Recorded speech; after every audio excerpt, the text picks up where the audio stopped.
Yeah, so cadaver bugs, cadaver no.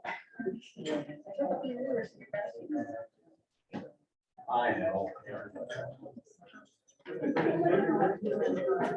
Kayaking, so we're going down to the.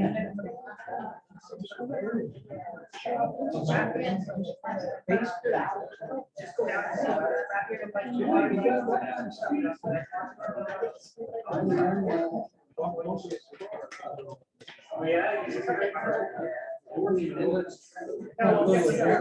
yeah. I get scoping down here.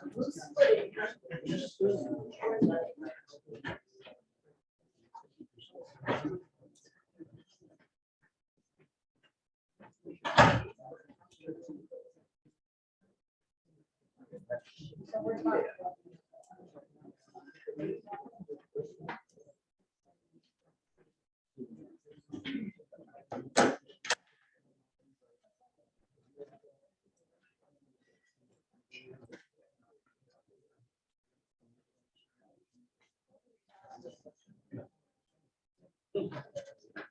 Yeah, but there's no doubt it's okay.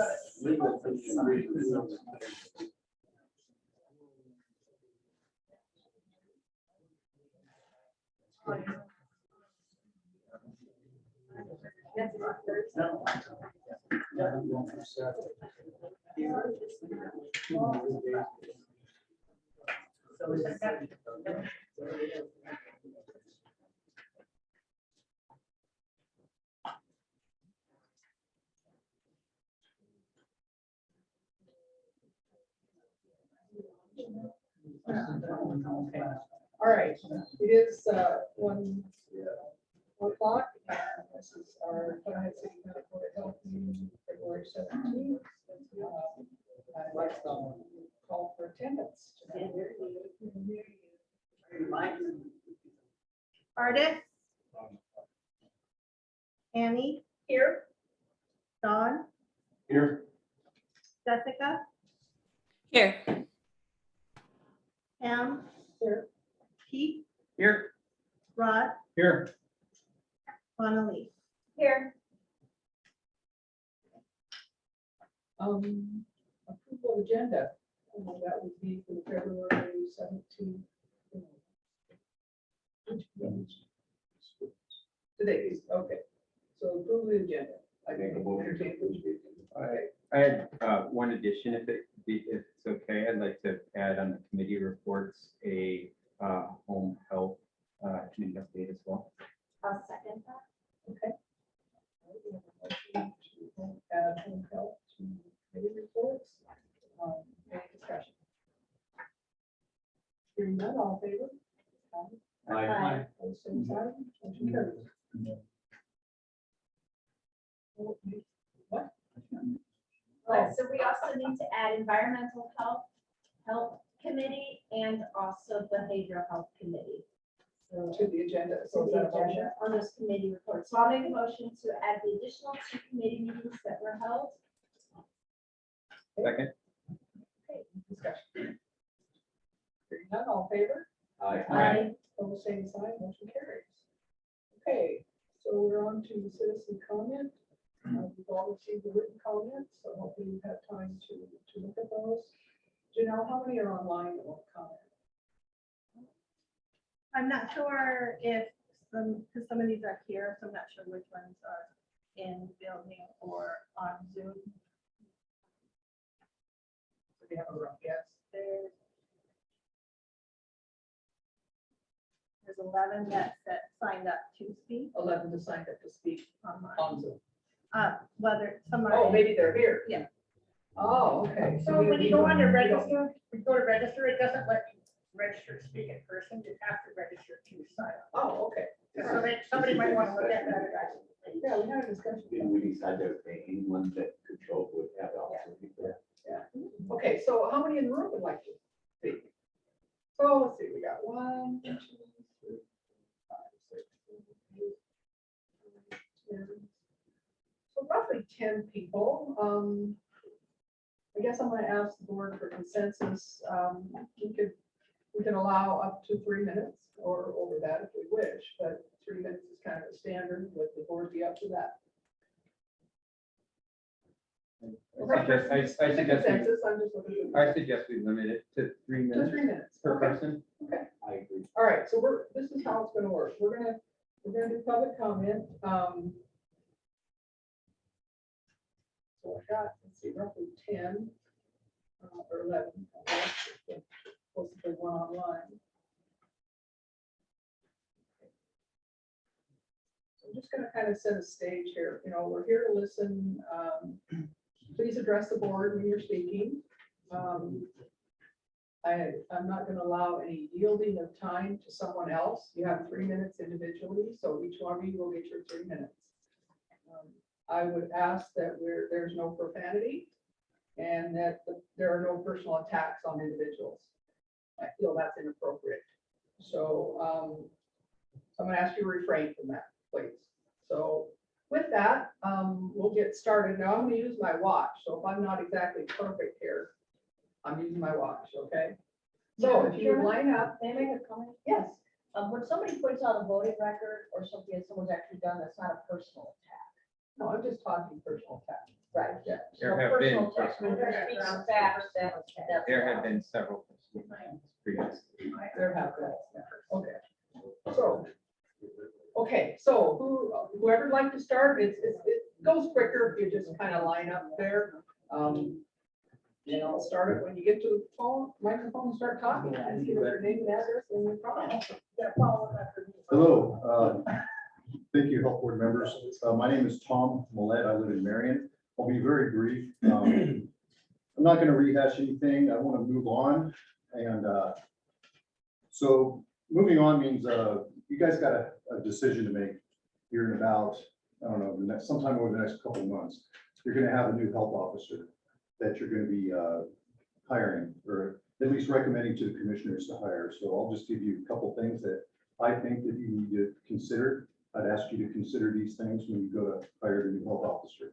We want a new health officer who is someone that embraces the Montana values of individual responsibility, freedom, and liberty, who doesn't dictate public health, but simply provides recommendations to us, doesn't infringe on our freedoms and liberties to assemble and do what we want, regardless of epidemics, pandemics, or any other so-called dire health emergency.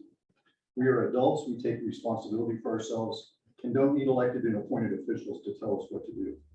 What we want is someone who will give us good information so we can make our own decisions, and someone who is willing to spend some time to educate the public on how to live a healthy lifestyle before having to seek help from a broken allopathic medical system.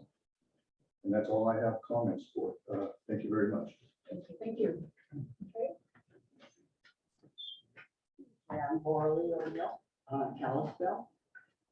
I would ask how many of you truly realize that you have been and will be literally making life and death decisions that affect all of the residents here in the county. And I would ask how many of you base your decisions on real science and not the highly censored science that one can only learn on mainstream websites. Unless you've been living under a rock, you must know how censored all of the doctors and nurses and healthcare workers have been, who have spoken the truth about the fact that masking is very detrimental to the health, not to mention useless as preventing a virus spread, detrimental to physical and mental health. And this unproven and unapproved experimental jab they call a vaccine is causing more harm than good. Regarding informed consent, that issue, which we all know is required for emergency use authorization, there has been to date no public response as yet from our health officer as to why the law was broken and what the remedy will be. Full vaccine information sheets listing all of the risks are required prior to injection. When will Mr. Russell be held responsible for breaking the law? Now you're looking for a new health officer. This recruitment process requires candidate transparency to we the taxpayers It is required under Montana's open meetings law. And it says that it is the intent that actions and deliberations of all public agencies shall be conducted openly. The people of the state do not wish to abdicate their sovereignty to the agencies which serve us. Included in that is public interviews, and they are necessary whenever we, the public, have a big investment in the position, which we most certainly do.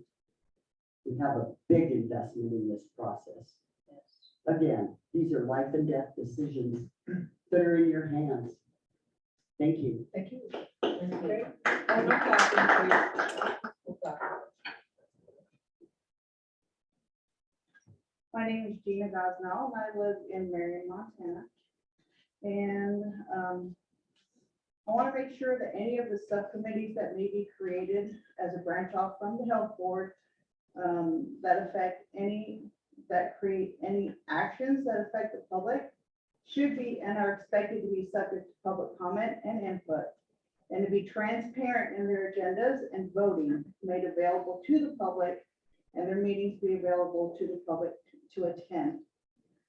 That the committee should be divided between all of the members of the health board so that they all have the chance to lend a voice to the public good. And any such private committee that do not hold to the above criteria will be suspect to being akin to tyrannical overreach and have no fidelity, and I believe to hold none of the public interest at its core. Also, if this board has any input with our hospitals within this county, if you could please have them stop using the PCR tests and proof of vaccination to decline medical surgery and health services to their patients. As we know, the PCR tests are not reliable to determine infection by COVID and have been reported by the CDC as unreliable. I just want to make sure I say that. And it would be nice for us to not have the knee-jerk reactions that we have had in the past. Everyone has been pushing the vaccines and the boosters and the masks and the social distancing and health hand sanitizers and air purifiers and no-touch delivery and gloves. But not once have I heard anybody talk about good nutrition, increasing our intake of supplements, sunshine, exercise, direct human contact. None of these things that are proven to improve our overall health, both physically and mentally. So if you could take those considerations into your thought processes for the things that you do in regard to the public, that'd be fantastic. Thank you. Thank you. Great.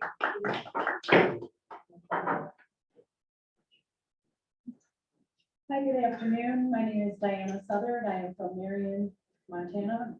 I wanted to address the board this afternoon to let you know that your public policies cannot be created to normalize mental health issues. I know we're giving out syringe exchanges and soon to be crack pipes. So I have a great despair about that. And also at the end of our last meeting that was held here in January, Ronald Skis reported that there was some threatening emails and text messages, and I was wondering if there was on the record a police report with some numbers that we can use to document, because if not, that definitely sounded like a threat, a personal threat and an attack to Dr. Kuchek.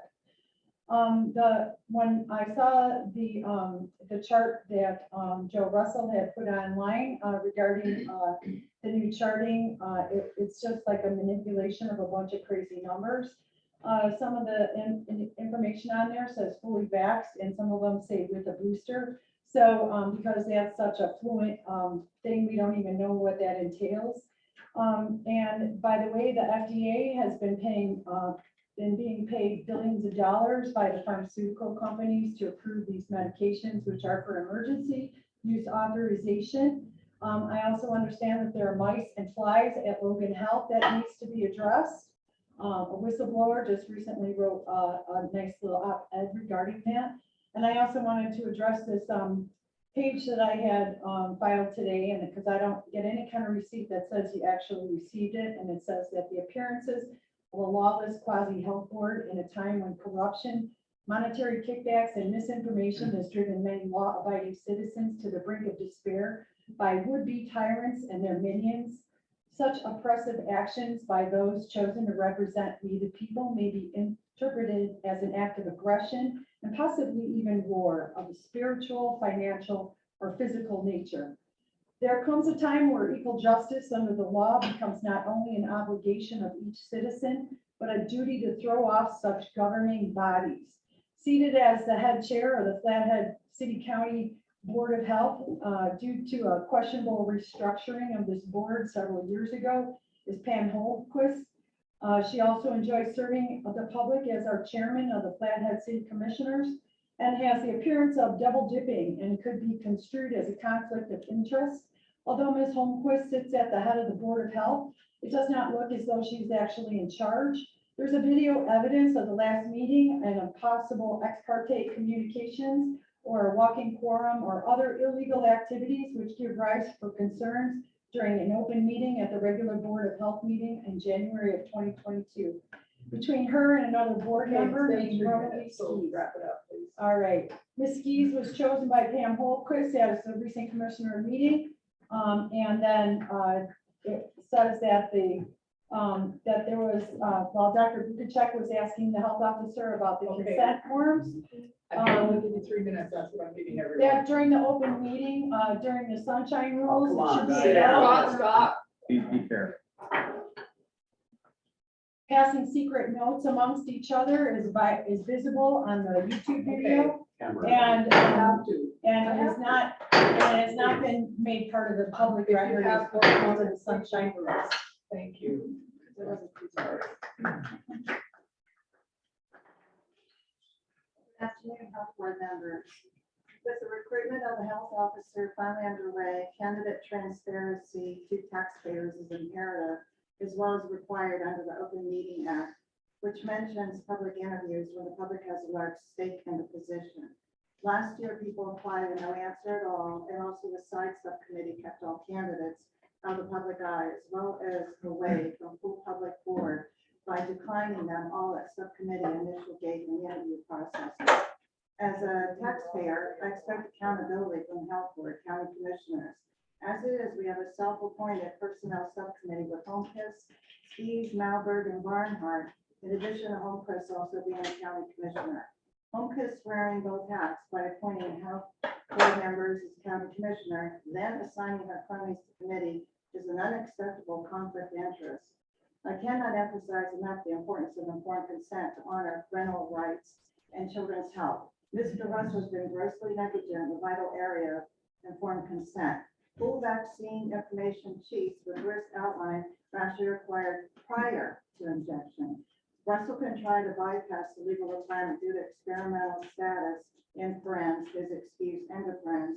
Only obfuscation does not negate his moral as well as legal obligations. Let's even go further to acknowledge that COVID-19 shot is not a vaccine.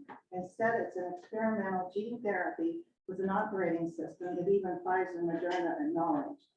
I attached an article. Myocarditis requiring hospitalization is known to occur in 1 to 2,000 teenage boys and young men at rates following mRNA jabs, a rate far higher than the rate caused by COVID infection. In these cases, autopsies of 2 teenagers found evidence of myocarditis, heart inflammation, that appeared very different than the standard presentation of myocarditis. The report suggested a hyperinflammatory cytokine response could have driven the damage. That's the part of that I would attach. Thank you for your time. Thank you. You're welcome. Okay,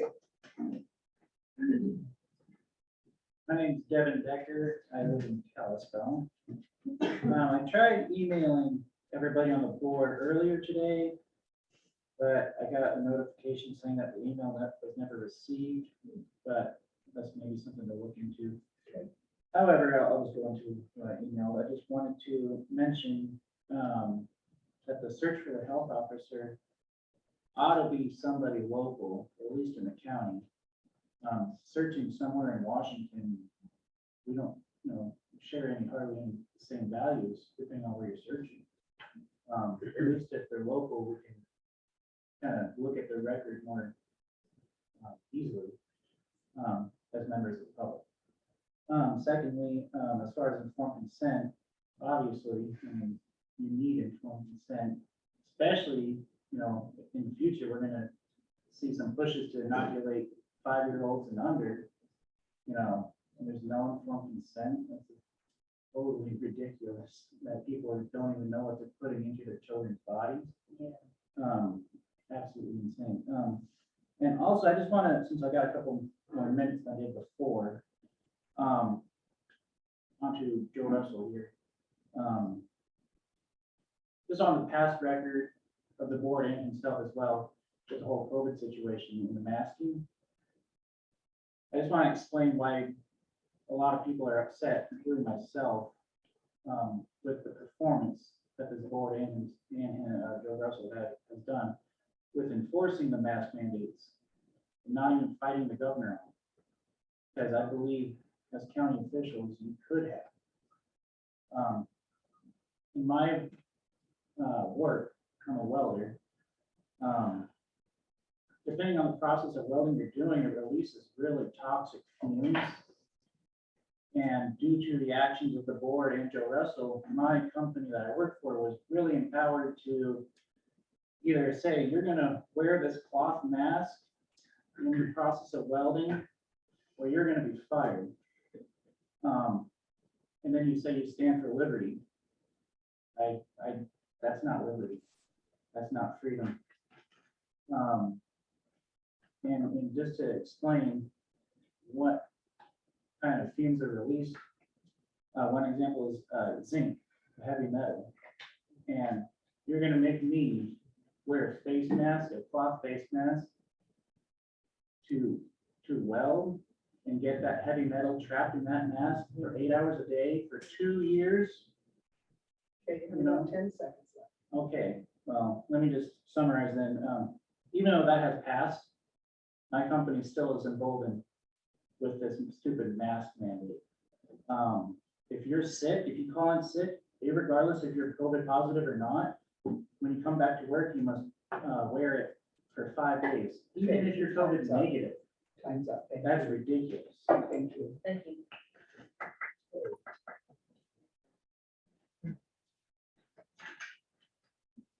Good afternoon, my name is Hannah Carrera, and I live in Harlem, Montana, and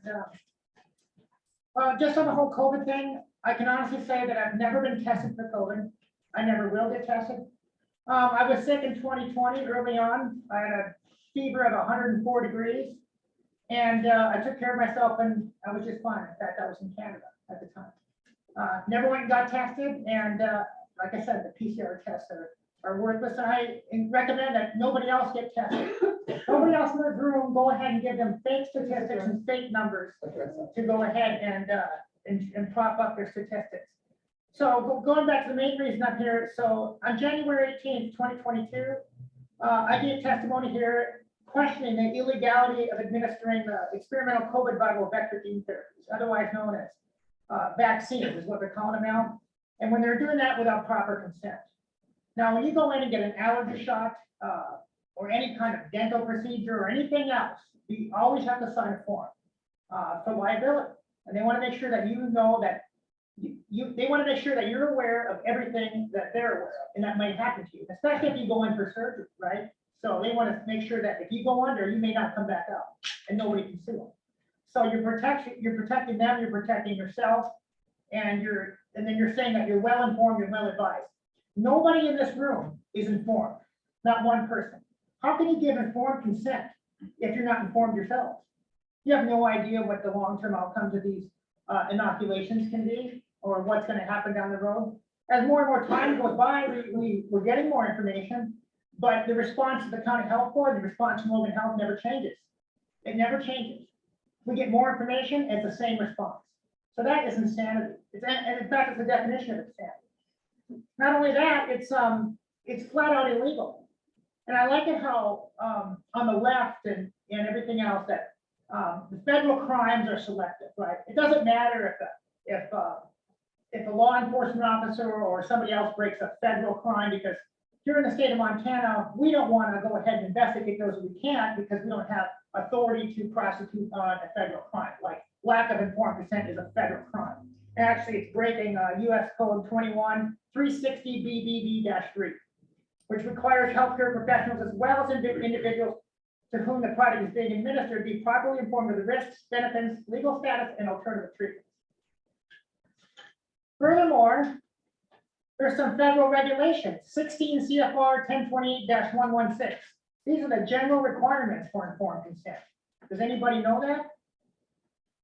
45 CFR 446. So We have about 10 seconds. the gene therapy is still being studied. Therefore, children and medical subjects require even more protections, more information. And so I say cease this, get educated, and make sure you have the proper forms, and make sure that people know that they could actually die or suffer life-altering injuries.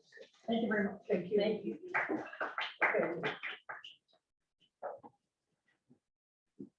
Okay. Good afternoon, Madam Chair. What I have to say, I don't think can be Appreciate your taken. name. My name is Nicholas Ramlow. Thank you. What I have to say, I don't think can be taken in part and must be taken in whole, and it would exceed the 3-minute time limit. I asked the board for the ability to yield my time today to the next meeting. I'm not using time, just, we have 3 minutes, somebody else can get it. Okay, thank you. Say what you can. Like I said, it can't be said in part, it has to be said in whole. Anyone else? Anybody else? Thank you, members of the board, Madam Chair. My name is Derek Skees. I live here in Kalispell, and it's my honor to be the representative for House District 11. We have seen many travesties from failed government COVID policies across the globe in the last 2 years. It seems we're exposed to those dramatic effects more and more each day, with new problems discovered weekly.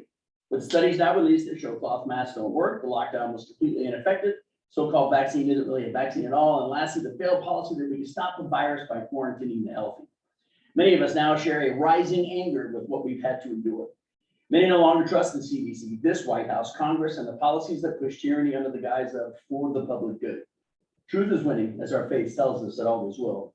With this truth, many of us know and more realizing each day that there is a radicalized element within our country bent on their point of view being the only one allowed. They have used language as their primary tool, crafting misinformation to ignite a fake moral outrage, judging with guilt by accusation, and creating the phenomenon known as the cancel culture. This radicalized element may then use these devices to drown out any position contrary to the one they have crafted. Many that do this describe themselves as the woke. In the world of the woke, you're either oppressed or the oppressor. The offenses only flow from their victim to the perceivers. They have embraced a duality of argument with all things, allowing no other position to be valid than the two opposing views they feel. No longer measure anything by merit, only victim status. First casualty of this movement is the obvious resultant segregation of ideas, which amazingly enough has become politicized too. This division of ideas can be seen naturally in the border crisis, COVID response, crime in America, and yes, even science, where if you aren't in their tribe and see it the way they see it, then you're in the other tribe. The fact that the accused position is never consulted, nor honestly ever really sought, just the tribal segregation of, if you're not with us, you're against us. There was no effort to understand the offending action, the circumstances surrounding the decision, the fact that it may have happened in a different time frame current from the one you're perceiving it. This creates a quest for affirmation, replacing any real effort to gather information. Thus, we have people in our community spreading half-truths at best, bent on canceling the victims of their biased prejudice. I know for a fact that much of what we hear today can easily be disproven with a little old-fashioned research, yet even that will not dissuade the cancelers from their course. They'll only invest time in uncovering more dirt, true or not, relevant or none, in their myopic mission to destroy what they refuse to see as human. The really sad conclusion of this story would be that many of you hearing this would obviously link this to the radical left, yet today I'm talking about our friends, our historical allies, and community members that we have been in the trenches with on many great struggles. We now have this cancel culture tactic being utilized by a small minority of self-proclaimed freedom-loving conservatives. This loud, angry, truth-denying, prejudicial minority I now call the radicalized right. I have asked the steering committee to let me meet and talk like Christians and resolve these issues and have been refused. I'd like to finish with Luke chapter 6. Thank you, Madam Chair, 43 to 45. For a good tree does not bear bad fruit, nor does a bad tree bear good fruit. For every tree is known by its own fruit. For men do not gather figs from thorns, nor do they gather grapes from bramble bush. For out of the abundance of his heart, his mouth speaks. Jake Kirby, Flathead Valley here. So I'm not as good of a speaker as you, Dick, but I think I speak for the people here in this Flathead. I mean, I probably know at least half of it. And I hear it all the time, you know, people are really fed up. They're fed up with the mask, they're fed up with the vaccine, all the garbage. I mean, we've closed our country down. We don't feel like Joe, you're representing us, and Pam, I don't feel like you are either. I mean, I know, you know, most of you guys here, and I want to like all of you, but please stand up and work for us. I don't know if you're taking outside money. I know that. What else would explain it? Why would you not try to do what the citizens here in the Flathead Valley would like you to do? I mean, we all know the vaccine hasn't been tested. It is not right to force that. It's not good to force masks. And I know now in schools, we're not forcing masks, but we have in the past. That's completely wrong. Please just stand up for us. You know what? I see you sitting there, Joe, and you could care less. That's what I see. I'm not attacking you. That's what I see. Please, come on now. You know, it doesn't have to be. I'd be happy to be friends with all of you if you just do the right thing. Please. Okay. Thank you. Thank you. Okay. Who's next? Anyone else? My name is Sean Pandina. I live in Kalispell. As a taxpayer here, I'm very much concerned with the county's liability, having been a part of administering this job to who knows how many people in this county improperly and illegally without proper notice given to them. It's only a matter of time before one of these people becomes ill, because the statistics are showing already. Well, number one, you don't have any protection from any of these jabs. So what's the point? Number one. And number two, people that do take the jabs not only have no protection, but now they can also have an adverse reaction. So an unjabbed person is actually more beneficial because they can't have an adverse reaction to something they didn't get jabbed with. And to be giving these out without the proper notification puts the county in a huge liability to a possible lawsuit. The county doesn't pay that, I pay that. Every single taxpayer pays that, and it's concerning. This needs to stop. We need to do proper, it would be nice to see you get rid of it, because like I said, it offers no protection to anyone. And this has been proven. That's what it's showing. There's a military database and a letter with a Senate committee showing from the military's database the adverse reactions, and they have a very good baseline. They have a baseline of their own separate medical baseline. And to show that testicular cancer is going up, breast cancer is going up, infertility is going up, both male and female, ovarian cancers are going up, nervous system going up, tachycardia is going up. All sorts of these things are way off the baseline. And what is the difference? The difference is they've all been injected. They've all been injected. The majority of them were forced to do it. Some of them did it willingly, but the majority were forced. So the county has a very big problem there. And I disagree. I don't see a radicalized right. I see the battle between good and evil. We're dealing with evil forces, and that must be recognized. Yeah. Be good, do the right thing, be on the side of good, be on the side of God, and don't give in to the evil that constantly wants to hold that out there and somehow make you feel guilty for not doing the evil thing. Well, guess what? We all get judged someday. We all will be judged. I'm not the one to judge anyone. Thank you for your time. Thank you. Thank you. Anyone else?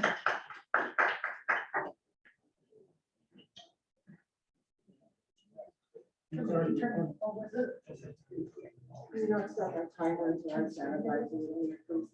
Sorry, I can't understand what you said. I'll take my mask off. Okay, that will, thank you. Thank You just not start the timer, so I just. No, that's fine. You can start Appreciate it, talking. Sunny. Yeah. Thank you. Yeah. Lord knows. Thank you. All right, I appreciate that. Not to science. Thank you. All right. Okay. Loud enough. Hear my voice okay? Thank you. Okay, I'm beginning. Thank you. Okay. Okay, I'm gonna start, Mr. Russell. Your name? Excuse me. Yeah, my name is Z, and I do count my blessings every day that I live in Whitefish. Thank you for the record. Okay, Mr. Russell, I just want to take a moment to say thank you for coming out of retirement during a pandemic to serve our community. Thank you. Commissioner Holmquist, how's that diversity of ideas appointment working out for you? Yes, you can file that under, be careful what you wish for, Dr. Frankenstein. Hashtag irony. Which brings me to the darling of the domestic extremists, Quack Annie. That's enough. That's it. That's enough. I know you don't believe in science. I know you don't believe in science, so I'm not gonna overrule you. Ma'am, please have a seat. I have comments to make about science. Okay. Okay. Okay, now. That's Okay, please. I'll sit in a minute. I'll sit in a minute. I'm just gonna done. remind. You're You already don't done. intimidate. You No, don't I didn't intimidate give me. you away. Hold it. Stop it. Let me. Everybody listen up. Listen up. Everybody shut up right now. You crazy to the left. Shut up. Do we need to clear the room? Do I need to clear the room? At this point, I believe we need to clear the room Yes. unless you can show some deportment and respect. No respect to That's them. enough. Please That's enough. do that now or leave. That No is enough. respect to them. No way. That is enough. Hey, transphobe skis. Please stop. Okay. You don't intimidate me. Go ahead. That's enough. There's another round. Okay, that's enough. Go ahead, carry on. Carry on. All right. Everyone else is, well, you already spoke, so do we have anybody online? I normally would not let you come back. This is, you had your time. My apologies, Madam Chair. I just had one small comment, if you would. Well, And I would note that I only spent about 30 seconds. you know, I gave you your time. Okay, I'm gonna give you 30 seconds, just because I think public comment Thank you, is Madam Chair. important. Please, no personal attacks. No, not You that. have that guaranteed. Thank you. Thank you, 30 Madam seconds. Chair and members of the board. I just wanted to mention that I haven't ever actually spoken at a health board meeting before. I took time to create a compelling narrative that I think that you would enjoy. I simply ask you to reconsider about yielding time at the next meeting. Thank Okay. you. Could you please email us that or make appointment to visit with us on that? That would be great. My door is always, I don't only speak for myself, but my Yes. door is always open. Please call me. Yes, Madam Chair. Thank you. All right. All right, so let's go. I think we're done in the room. So we'll go to online. Janelle? Next one is David August. If you are online, can you please unmute yourself?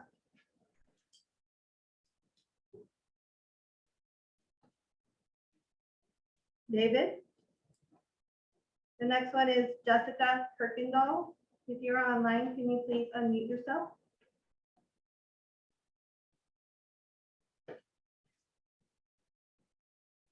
Jessica? The next one is Tara Lee. If you are online, can you please unmute yourself?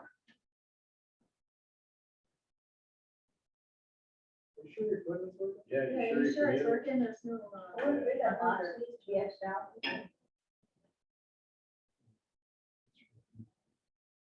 That just shows me who is online. Okay. No, they can unmute themselves when I ask them to. Okay. Lisa Jones,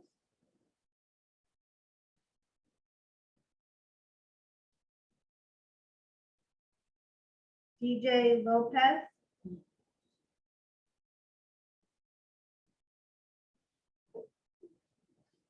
Sherilyn DeVries,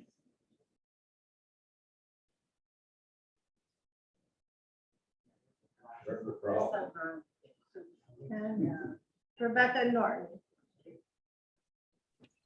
Yep, I'm here.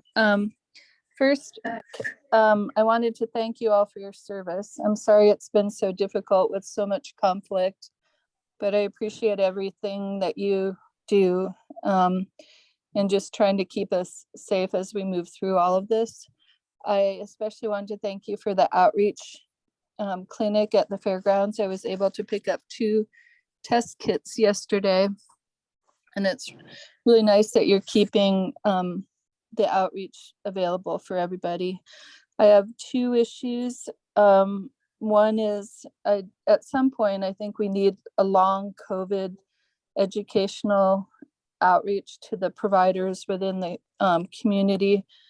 We now know that this virus can lead to a disease that affects any organ in the body, including the eyes, ears, and brain. And now with more children being infected because Omicron is much more infectious by nature. I think if the signs of a long progression are identified early and treated, then people won't have to live with permanent disability. So I don't know if that would be coming through you, or if it would be coming through the hospital. Right now, we only have 1 long COVID clinic in Montana, and that's in Great Falls. But I do think it's not only a costly issue for someone's health management, but we know now if things are identified early, you can actually treat them and hopefully not ruin someone's life long term. And then the second issue that I wanted to bring up was that we know now that white-tailed deer are possible reservoirs of the disease, and that's been identified in many states across the nation. We also know other mammals have been identified as reservoirs, and I am concerned about the short-term rental units in the county in particular. We're going to be trying to change that in whitefish and have it a requirement because I really think we need to bear proof the short-term rentals in the county, not only for the bears, but also for the deer, because that is how the deer seem to be getting contaminated with the virus. And the long-term concern is not only the health of the wildlife, but also that they can become a reservoir that transmits this virus back to humans, which we don't know yet. But it's still, I think these are just issues. I just wanted to mostly just tell you, I'm sorry it's so difficult. It's hard to listen to the amount of disrespect that you're receiving today. You're just doing the very best you can, given the difficulty of this time. And but some of these things, if you could put them on your radar, I would really appreciate you just remembering that we do need to treat the disease that is caused by COVID-19. If not screen for it better. And then also that we really probably could limit the amount of. There we go. All right. All right. Anyone else? Nope. That's it? Okay. All right. That concludes our public comment. I want to thank everyone for coming in today and sharing their thoughts. We're going to go right into our agenda. First item is approval minutes for January 18th, 2022 meeting. Everyone should have had a chance to look at those. Any questions, amendments? Make a motion to approve the minutes. I'll second. Okay. Any discussion? Hearing none, all in favor? Aye. Pose same sign, motion carries. Next item is a Gold Star Award for food services, and this is an action item, Joe. Yes, thank you, Jim. So a little background, this was a policy that was put into effect in 2013. It adds to our grading policy that we had in effect a year prior. You know, we noticed right away that there was a significant amount of good scores and people really doing a wonderful job trying to comply with our food safety program. And we do have one of the food safety programs in Montana. We wanted to add to it because it's not just the scores. There's this whole concept around managerial controls, and we can see those. When you go into a restaurant, you'll notice that they're logging their temperatures, that they're watching how they cool food. So these things are all super important to keep foodborne outbreaks down, and that's why we have the program. The board at that time wanted to recognize these overachievers that have all these active managerial controls in place. So this Gold Star Award allows us to do that. And we generally can recognize them at the board. I don't know what happened after I left and COVID kind of made everything crazy, but we'd like to get back into this Gold Star program.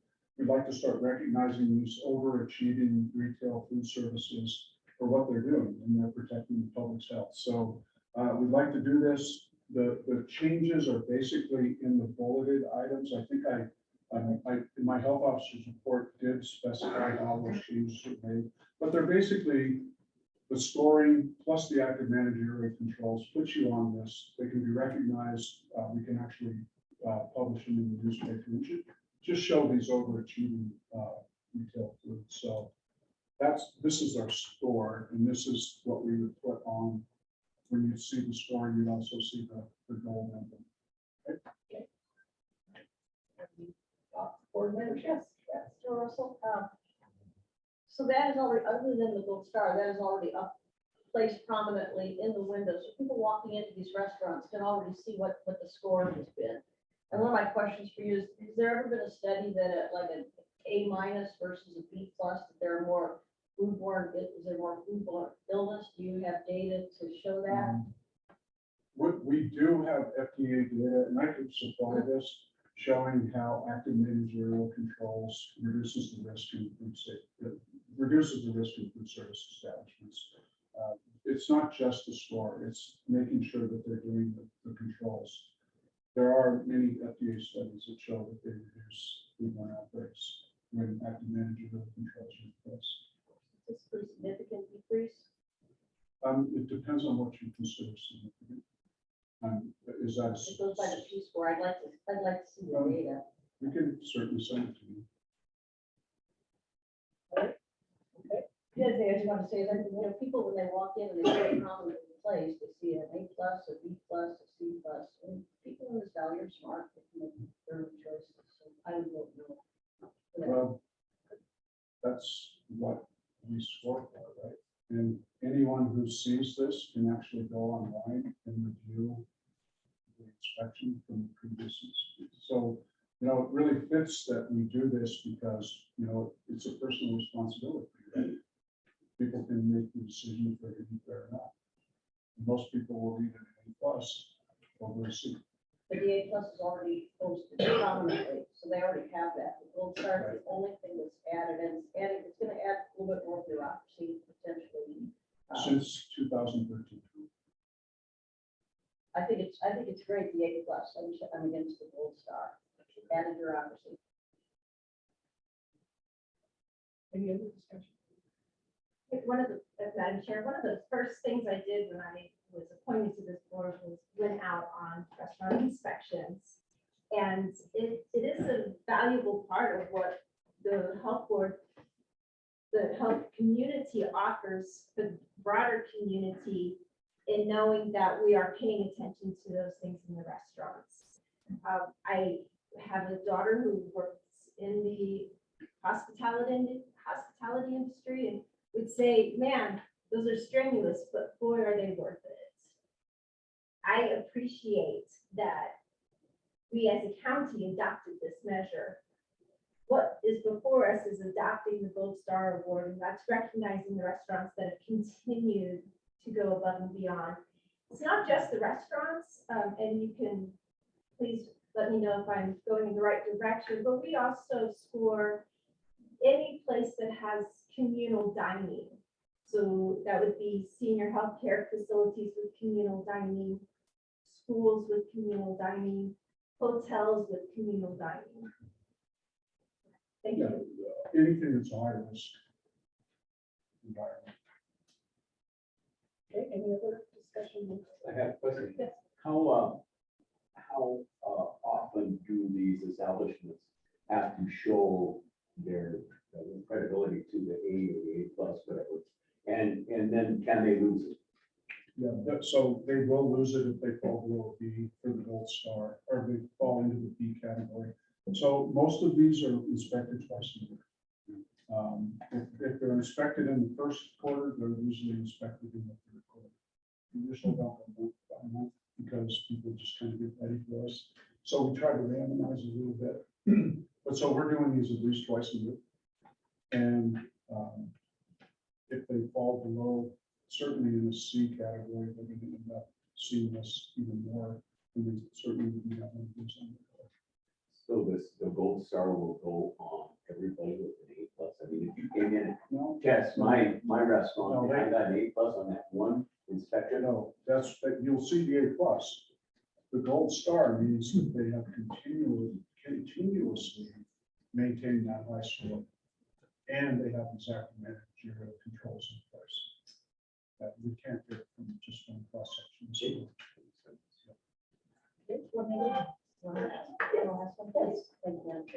Just one other thing is that sometimes regulations from the government can get a little out of control. Right? We already have the A+, we already have that scoring up there, and I totally support that, but you're just adding another level of government regulation, which most of us here in the valley are pretty well educated of how government regulations get really out of control. I mean, that's true in my profession, it's true probably in most professions. And so, Well, doing food safety for 35 years, I don't see what the board wanted to put in place in 13 is not regulatory.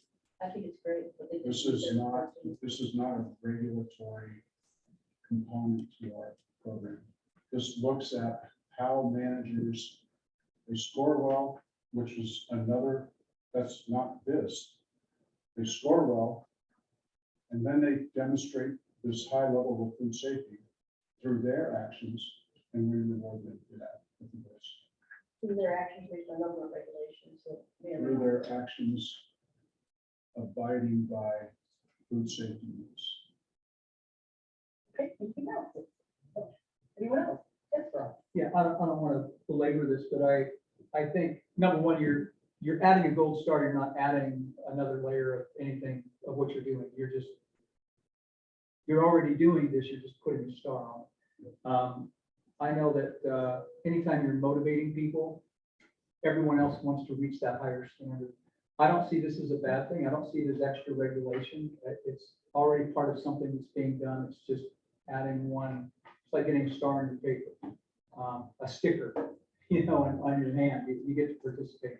I think it's a good idea, and I don't think it's an overreach. I don't think it's adding bureaucracy.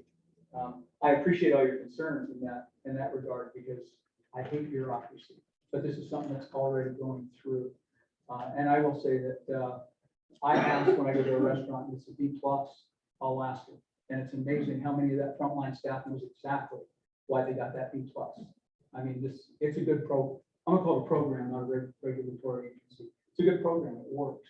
So I don't see any problem with the star. I think it's a good idea. Okay, anyone else have a comment? Just a point of clarification, Pam has the policy with her signature on it. You'll see it with Rogers, but I'm modified We that. don't take any comments. Is this an action item? We don't take any comments. Is it an action item? Yes, it is. Well, in an action item, according to open board meeting laws, We then do we would not get a take comment. any comments from the. But we would get to comment according to law. You've had your opportunity. That's public comment not to do with what's on the agenda. This is what's on the agenda. Right, don't take public comment. It's not a public hearing. If it was a public hearing, you get to speak. It's not. It's an action item. Well, it's an action item, and the Okay. public needs to Hold know. on. Do you need a motion? for us? I'm just Yes, I wondering need a how it says you motion. already adopted. it. I make a motion to adopt the Gold Star Award policy. I second that motion. Okay, any discussion? The discussion I would say is, I think it's excellent. I think it's a good idea. It motivates people. And if we can do anything to accelerate health enrollments of this county, something as simple as that, I think is good. A quarter, you're supposed to get that gold star. So in any case, I totally vote for it. I think incentivizing excellence is appropriate, and if anybody's had food poisoning, I think you'll agree that it's worth it. All right, we have a motion on the table. We have a second, all in favor? Aye. Oh, we take roll call here. Oh. Go ahead, Janelle, roll call. Annie, No? Dawn, Yes. Jessica, Yes, with the caveat that we correct the capitalization of immediately on the second line from the bottom. If we can do that, I say yes. Pam, Yes. Pete, Yes. Rod, Yes. Ronaldine. Yes. Okay, thanks, Janelle. All right, we're going to move on to the next item, which is a variance request of Joe Holmes. This is also an action item. Yes, and I'll go race through this quickly. Okay. This is a parcel up in Coram. It is one that our staff knows very well. We've had a long history of trying to get this system into compliance. Right now, it's basically served by either a cesspool or an unsealed pit provision that has been failing seasonally ever since we've been involved in it. The clients have never had a lot of money. The seasonal groundwater is very shallow. They couldn't pay for the engineering. They found someone to engineer it. And I think even Kate will tell you they have an installer that's ready to install it when the frost leaves the ground. So system was designed for very shallow groundwater.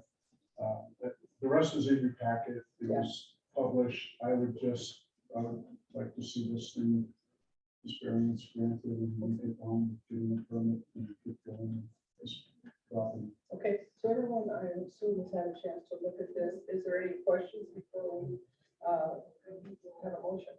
What would be the board's pleasure? And one other thing Yes. is, let's try to separate the motions, and if you adopt the findings and then Okay. grant the variance. Okay, so we'll need two motions. Thank you. All right, so is there a motion to adopt the I get motion to adopt finding concerning the Holmes variance. I'll second that motion. discussion? Okay, please now roll call. Annie, Yes. Dawn, Yes. Jessica, Yes. Pam, Yes. Pete, Yes. Rod, Yes. Ronaldine. Yes. I'll make a motion to grant the variance request on the property. Reported to us. The home property. Second. Any discussion? Okay, we'll go through roll call. Annie, Yes. Dawn, Yes. Jessica, Yes. Pam, Yes. Pete, Yes. Rod, Yes. and Ronaldine. Yes. Okay. Motion carries. Next item is mosquito 2022 pesticide discharge management plan. This is also And Jake. Jake's gonna. Jake's here. Hi, Jake. Good afternoon. Any mosquitoes out there, Jake? It's getting close. What if this one? I think I'll be in trouble soon. Thank you for having me this afternoon. So this is the pesticide discharge management plan I talked about a little bit last meeting. We're required as per DEQ regulations to update it once a year. There's only one real substantive change. So I provided a summary of changes there. The first one is simply to update the date pending final approval. The second change there is to change the language a bit. We now have 2 pilots who can fly the drone, and I want to change the language to reflect that. It's previously listed as 1. The third change there is a simple update. There is a newer version of the pesticide discharge, the best management practices for mosquito control. I want to reflect that we're referring to the 2021 version and no longer the 2017 version. And then the fourth is the only real substantive change. I wanted to delete the table provision stating that we would post adult site operations on the website. It's just proven impractical with changes in weather, and also, you know, the summer is our busy time of year. We can only apply ULV treatments after dark. So to change the website requires us to come back from the field early while there's still time to make the change to the website before going out again later that night to apply the treatment. So it just hasn't worked out practically. And the reality is that before any application is made, all affected or potentially affected landowners are contacted directly and receive their approval prior to application the same way. So I think the website provision it's a nice idea, but it's proven impractical, and I think it's ultimately unnecessary given the landowner permission we received. Questions? Is there a place on your, this thick document that tells what you're spraying? Because the table that shows the contents of the ingredients, it's for liquid, it's for pouring and dipping and I looked up a couple of these, the S-methylprene and the spinosad, and they're things that they put on animals, and animals can have really bad reactions to. So this looks like this is liquid, this is not sprayed, correct? So the S-methylprene and spinosad are both larvicides that we apply to mosquito larval habitats directly in the water. Right, so We what are have- you gonna be spraying? What, I couldn't So find it. spraying is adulticide in here. It says use of EPA approved adulticides. There are 2 families. What we use currently as an active ingredient is permethrin. It's a pyrethroid, the only other active ingredient family labeled for mosquito use. It is organophosphates. We prefer not to use organophosphates, but best practices state that after a certain number of years, you vary product usage to prevent resistance development. So that is the reason for the flexibility there. Right now, the product we use is called Permanone RTU. It is a permethrin is the active ingredient. And I like to do research about things that are being sprayed, and I didn't have a chance because it wasn't on here. Like I said, I looked up the ones that are on here, it looked like they'd be very dangerous for spraying. The information about what you're actually going to be spraying wasn't in the report, and that would seem like a critical part of the report, therefore I can't vote for this. The other thing is, there used to be a mosquito control board, and it was disbanded by Joe Russell some years back, the last time that he was in office. And the board would make recommendations based in part on the safety of the products, and now we don't have that any longer. We have Joe Russell and we have you, and I don't even know yet, but it just seems like the safety controls might not be what they once were. There was one time when Joe Russell recommended spraying malathion from a helicopter. That was not that long ago. These kinds of things concern me. And when I can't, you know, it's not in the, I think, well, first of all, we have never, first of all, I didn't disband the district. That was the commissioners that did disbanded the board and had the board of health assume it. It wasn't my doing, it was the commissioners. We have never sprayed malathion in any district since we took over, since it's now a county-wide district. I replied to your email and told you what exactly we were, what synthetic pyrethroid we were I was using. seeing patients today, you must have said today. Well, I sent it to you right after you sent it to your question to me. So just a couple of things. This is why we have a discharge plan. So the public knows what we do. This is sound mosquito control. The reason Jake had mentioned, here's the sad thing. We have to go all the way back to DDT to understand why pyrethroids work. They use the same receptor on the mosquito that DET does. And the organophosphorus uses a different one. So at some point, we're gonna have to have another chemical, but right now, we're doing pretty well with a very low toxicity chemical. And our guys, they calibrate all of their ultra low volume applicators. We're talking about very, very, very, very low chemical concentrations, because that's why ultra low volume works. It's not a spray. It's literally an ultra low volume machine that basically, it's not even a fog. It's even less dense than a fog. So this is why you have this. I actually found the adulticide we used in this document, and I actually emailed it back to you about 10 o'clock this morning. So I tried to give you all. Patients all morning, but anyway, All right, so, well. so as far as, back when it was disbanded, it was somewhat of a safety committee, and it was at your recommendation to the county commissioners. No, correct? it's Joe Brendan's recommendation, actually. No, Joe was the one on there. Yeah, he's the one. Joe, but it wasn't a Joe last night. Yeah, and I never said that malathion was sprayed, but that was, it was spoken about in the not too distant past. I mean, that's. But not by Joe Russell. You inferred that I did. I did not. No. No. This It doesn't matter, you know. This all started with West Nile virus. I'll go back to the research. I'll provide you with more data. Thank you. Anyway, Jake, so this is about the plant. And the Yes. chemicals you use, are they, is the DEQ over you, or who is over you as far as? So that is regulated by Montana, well, at the state level, Montana Department of Agriculture and Okay. DEQ both. Okay. We submit reports annually to DEQ as, that's part of what this plan is in place for. And the reports, and I can certainly forward those if you would like. I have also a list of all the chemicals we use, the properties and all of that, the rates we apply. But the reports show what we used, how many acres that we applied it, and at what rates. Yeah, we are regulated. We are. Thank you. Okay. Anyone else?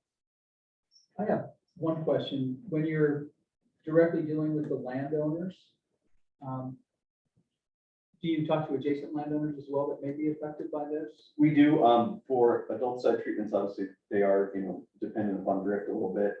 It's actually beneficial if the product doesn't go anywhere, it doesn't kill any mosquitoes. So we're calibrated for a 300-foot swath width, and that can vary depending on wind. So we contact the actual landowner of the property and any adjacent properties that may be affected, should the spray drift more than we anticipate. Thank you. Anyone else have a question? I just have one comment in that sense. We've got you guys on board. In Columbia Falls has certainly shown a spectacular difference in our problems that we had down there in the lower areas. So Yeah. again, thank you. You're doing It's a very in our lower area. Okay. I have a question, Madam Chair, and Jake. What does it take to become a certified licensed aerial applicator? So there is basically with Montana Department of Agriculture requires a test. And now that's oversimplifying it some because the test is still written for basically crop dusting applications. So they are working to revise it to update it for drone use, but they haven't made that change yet. So it requires passing the initial exam to get the license and then maintaining 12 continuing education units within 2 years. to maintain license. This change that we're doing to this plan is recognizing that we have multiple certified applicators, so that's fabulous for our department. That's really given us more capability that both of us able to use it. Thank you. The drones really help when you're in an area that's very marshy. It's it's allowed us to finally phase out our Argos, which we're taking a beating, and the maintenance and wear and tear is cost prohibitive and a huge time suck for us. So that the drone is proving very beneficial.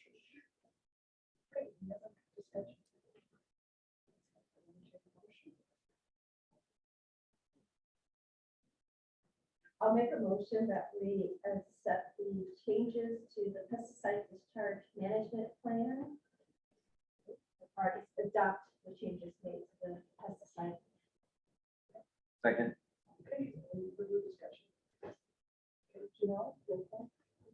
Annie, I'm abstaining based on your input information about what we're spraying.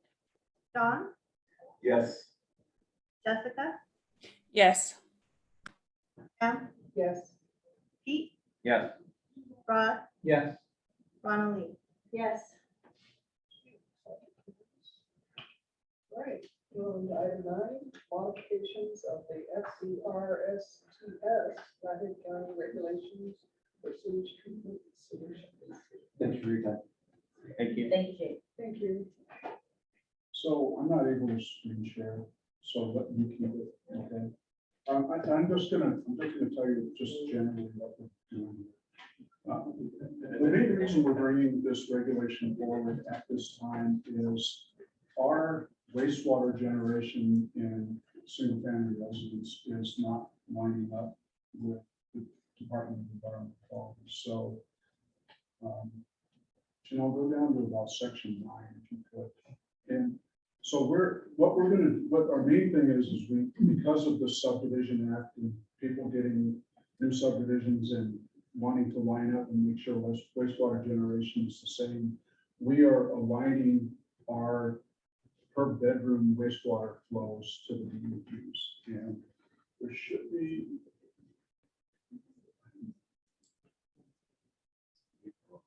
Yeah, keep going down, section 9. Right here. So a one bedroom home would generate 150 gallons per day, 2 bedroom, 225, 300. Right now, a 3 bedroom home generates 350 gallons a day. So this is basically giving a lot of property owners another bedroom that will be served by this existing septic system. So this was a major change to this. You've noticed when you did review, and I know you went and reviewed these, that we've changed some definitions. We've tried to align waste segregation systems a little better. We're defining incinerator toilets and composting toilets and how they're used. That's pretty much, other than just cleaning up some definitions. This is the major change in there. We've also changed some deadlines around when permits may end up either being revoked or expire. But if you have any questions about that, I can provide an answer, but none of that stuff is overtly substantive. And our environmental health committee went through this line by line last Friday, and I think very comfortable with it. I think Kate and I had about 3 changes to make after we left the meeting, and those have been changed.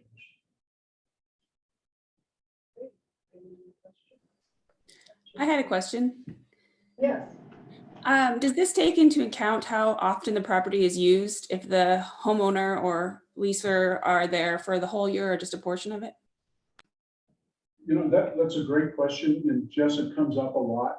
We size everything for daily load. So we really can't take into effect seasonal use because it literally is sized for daily load. Now, if you have a seasonal use and we size for daily load, it can make the system last a lot longer. It's more efficient, especially if you use it maybe on the weekend and it gets to dry out all week. So we can't really do that because it's a daily load. Now, I think you bring that up because we just talked about a significantly large church that is, because their daily load would put their drain field at about 3 times the size that it would for a daily load. They're actually going to use tankage and store because they're busy on the weekend and then it's pretty slow all the rest of the week. So they've actually decided that they would do tankage and hold and then dose throughout the week. So they wouldn't have to put as much drain field in. I'm not sure which engineer decided to do that, but it was pretty smart on their behalf. There are some things that, like churches, that you can do that, but most of the time we don't have that opportunity with single family dwelling. So we size them for daily load, Jess. Thank you. Okay. Anyone else have a question? Okay, so, Wait a minute, this is not a motion. so just, so this needed to come to review. The whole board is gonna have to move this thing forward, but changes in House Bill 121, we will be asking the board at the next meeting to move authorization for rulemaking to the Board of County Commissioners. I'll have an authorization for rulemaking for you to take action upon. It will go to the commissioners. And then I think Pam and I have talked a little bit about process, and it's actually in the bylaws that we would ask the commissioners to adopt rulemaking and assign the Board of Health the public hearings exam. We would run our public hearing just like we used to before House Bill 121, and then we would see how the public hearing turned out, and if our changes align with the public and what we decide, we would immediately take it back to the commissioners for adoption. If not, then we would start the process of amending based on public comment. And literally, it will be only on those portions that are being amended. We would literally go back and start the process over. But my hope is, and I think the folks that we've already talked to, they want us to get aligned with the DEQ. I think this will be a pretty fast and seamless process of getting these rules adopted. This is just information today. All right, all right, thank you. All right, our next item is discussion of the need for property opinion. So what I did, I know this was directed kind of at me, because I did say I did get an opinion, and I did, even though I asked, I'll show you around, I asked the county attorney to have an attorney here today to state that, and David Randall is ill, so he can't be here, and so the Travis, our county attorney, sent a message, and I highlighted his response to my question of getting a written public opinion on the matter. And what he says is the county attorney's office responsibility to provide written opinions is extremely narrow, and we do not issue written opinions on the legality of a county employee's specific conduct or actions. So he does not issue opinions, written opinions. I go back to, I did ask for the opinion, I got an opinion, and I guess if you don't trust what I'm saying, then you won't gonna believe my opinion. So that's where it's at. So unless there's other questions or comments or thoughts, yes, ma'am. And Chairman, is the next step to talk to the Attorney General about the legality of the actions? We have, we've listed for our health officer allegations of 3 different Montana Code annotations that it appears that he has violated. We're looking for a legal opinion on that. Then the FDA requirements for experimental use authorization vaccines. And now one of our citizens provided us with 3 more violations of his. So if we're not going to get a written opinion on those, what is our? I would say attorney talk to Travis on it and ask him that question. He's our legal advisor, and he is your legal advisor on the South Fork, or David Brown actually is. But you could talk to the county attorney's office and ask him that question. But he's going to give the same, that he's not going to give a written. I mean, well, no, ask him if it should go to the attorney general. Okay. Or ask him what the next step. Right, what's the next step? Okay. I'm not an attorney. I'm not either. All right, thank you. So anyone else have a question or thought on that? Yes. Go ahead, Jeff. Yes, Go ahead. Madam Chair. Thank you, Dr. Pete. I just know there's so much animus. And I'm not an attorney either, but I do have a great deal of common sense. And I know that attorneys can argue on either side of an issue. And I don't want to see taxpayer money being ill spent either. But I would like, I think concerns have been brought out. I think Joe has defended himself on paper as best he could. And I think if the attorney, the county attorney that represents this board weighs in on it, I think if the next step needs to go, because we owe it to the public to hear both sides. So, but we're not attorneys, so I'd say going that next route for the community's sake is not a bad idea. But I also know when attorneys get involved, be careful what we ask for. That's all. So I think you guys had a COVID committee at some point. How did that? Sorry, I mean, that's skipping ahead a little bit, but yes, we did have a COVID committee meeting and we reviewed the letters that, the recommendations as it pertains to quarantines and isolation, and we discussed how those have changed over time and that those are recommendations and those are consistent with what is being recommended from the CDC, which is our gold standard that we follow. And that Joe follows as well. Those standards have shifted as we have moved through this pandemic, and the committee was unanimous in that Joe's recommendations were we did not feel that there were any breach of any law or, as it pertains specifically. I think the concern was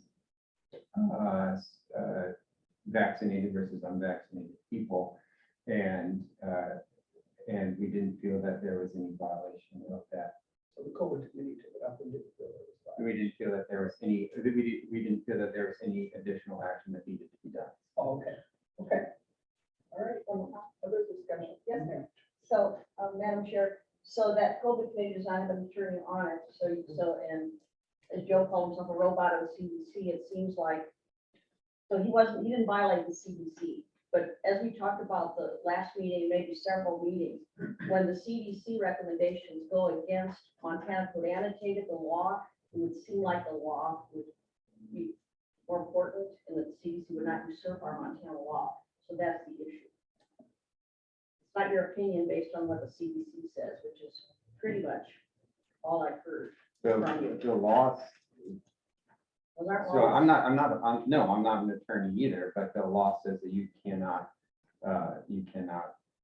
segregate people or treat them differently. Joe is the recommendations were to, if you come in contact with somebody who has active COVID, how you should quarantine yourself. And there are differences in those recommendations. We're not, places of business aren't treating people differently based on whether or not you're vaccinated. You are just asked the best recommendations as a responsible citizen, how you should quarantine yourself so that you don't unknowingly spread COVID to other people. That was what the recommendations were. As we've spoken about before, when Joe makes a recommendation, a strong recommendation, and we don't even know what he's recommending, I find out from citizens, not from Joe. One of the citizens talked today about the private business that he works for.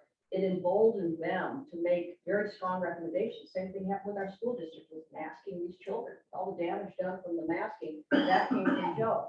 And we didn't even know about it. And citizens have been talking to us about the illegality of this action since probably August. And now after Pam, suggested to him, asked him nicely to do it, he's complying better. But that's a lot of months. That's 5 or 6 months of I think, clear violations. Not of the CDC, but of Montana code annotated. It's a legal issue. So just a point, I think we need to remember that you're not judge and jury. And if you're making allegations, please make sure that we understand you are making an allegation. You are not the policymaker. You are a board member. A few board meetings ago, you asked me to put a substantial packet of information together, and I did. And one of the things in there was the State Department of Public Health and Human Services position on how we should deal with vaccinated populations and quarantine. That information was provided to you, and that's the exact same information I put into my quarantine advisory letters. This information has gone out. It's very public, just like the health officer's report goes out, and it's very public. And this one even has the consent forms and the vaccine information sheets in it. So I hope the board has taken an opportunity to look at all the information that I've provided to you. And you can make an informed decision regarding my activities. So I'm gonna leave it at that. But I would strongly encourage, if you're making an allegation about my activities, make sure you call it an allegation. One more comment, we'll be quick. So I did read over all your fences very, very carefully, and I thought a lot of them were extremely weak. In terms of making an allegation, we're asking for a legal opinion. I'm a doctor. I'm not an attorney, so I'm not making a legal allegation. I'm asking that we get a legal opinion here. I'm not talking about personal. Okay, anyone else? All right, so we're gonna go on to the next item, which is discussion of the need for more complete hospital data. I think Joe Yeah. put I stuff can together. stop. But you know, I hope I can take care of this screen. Go ahead.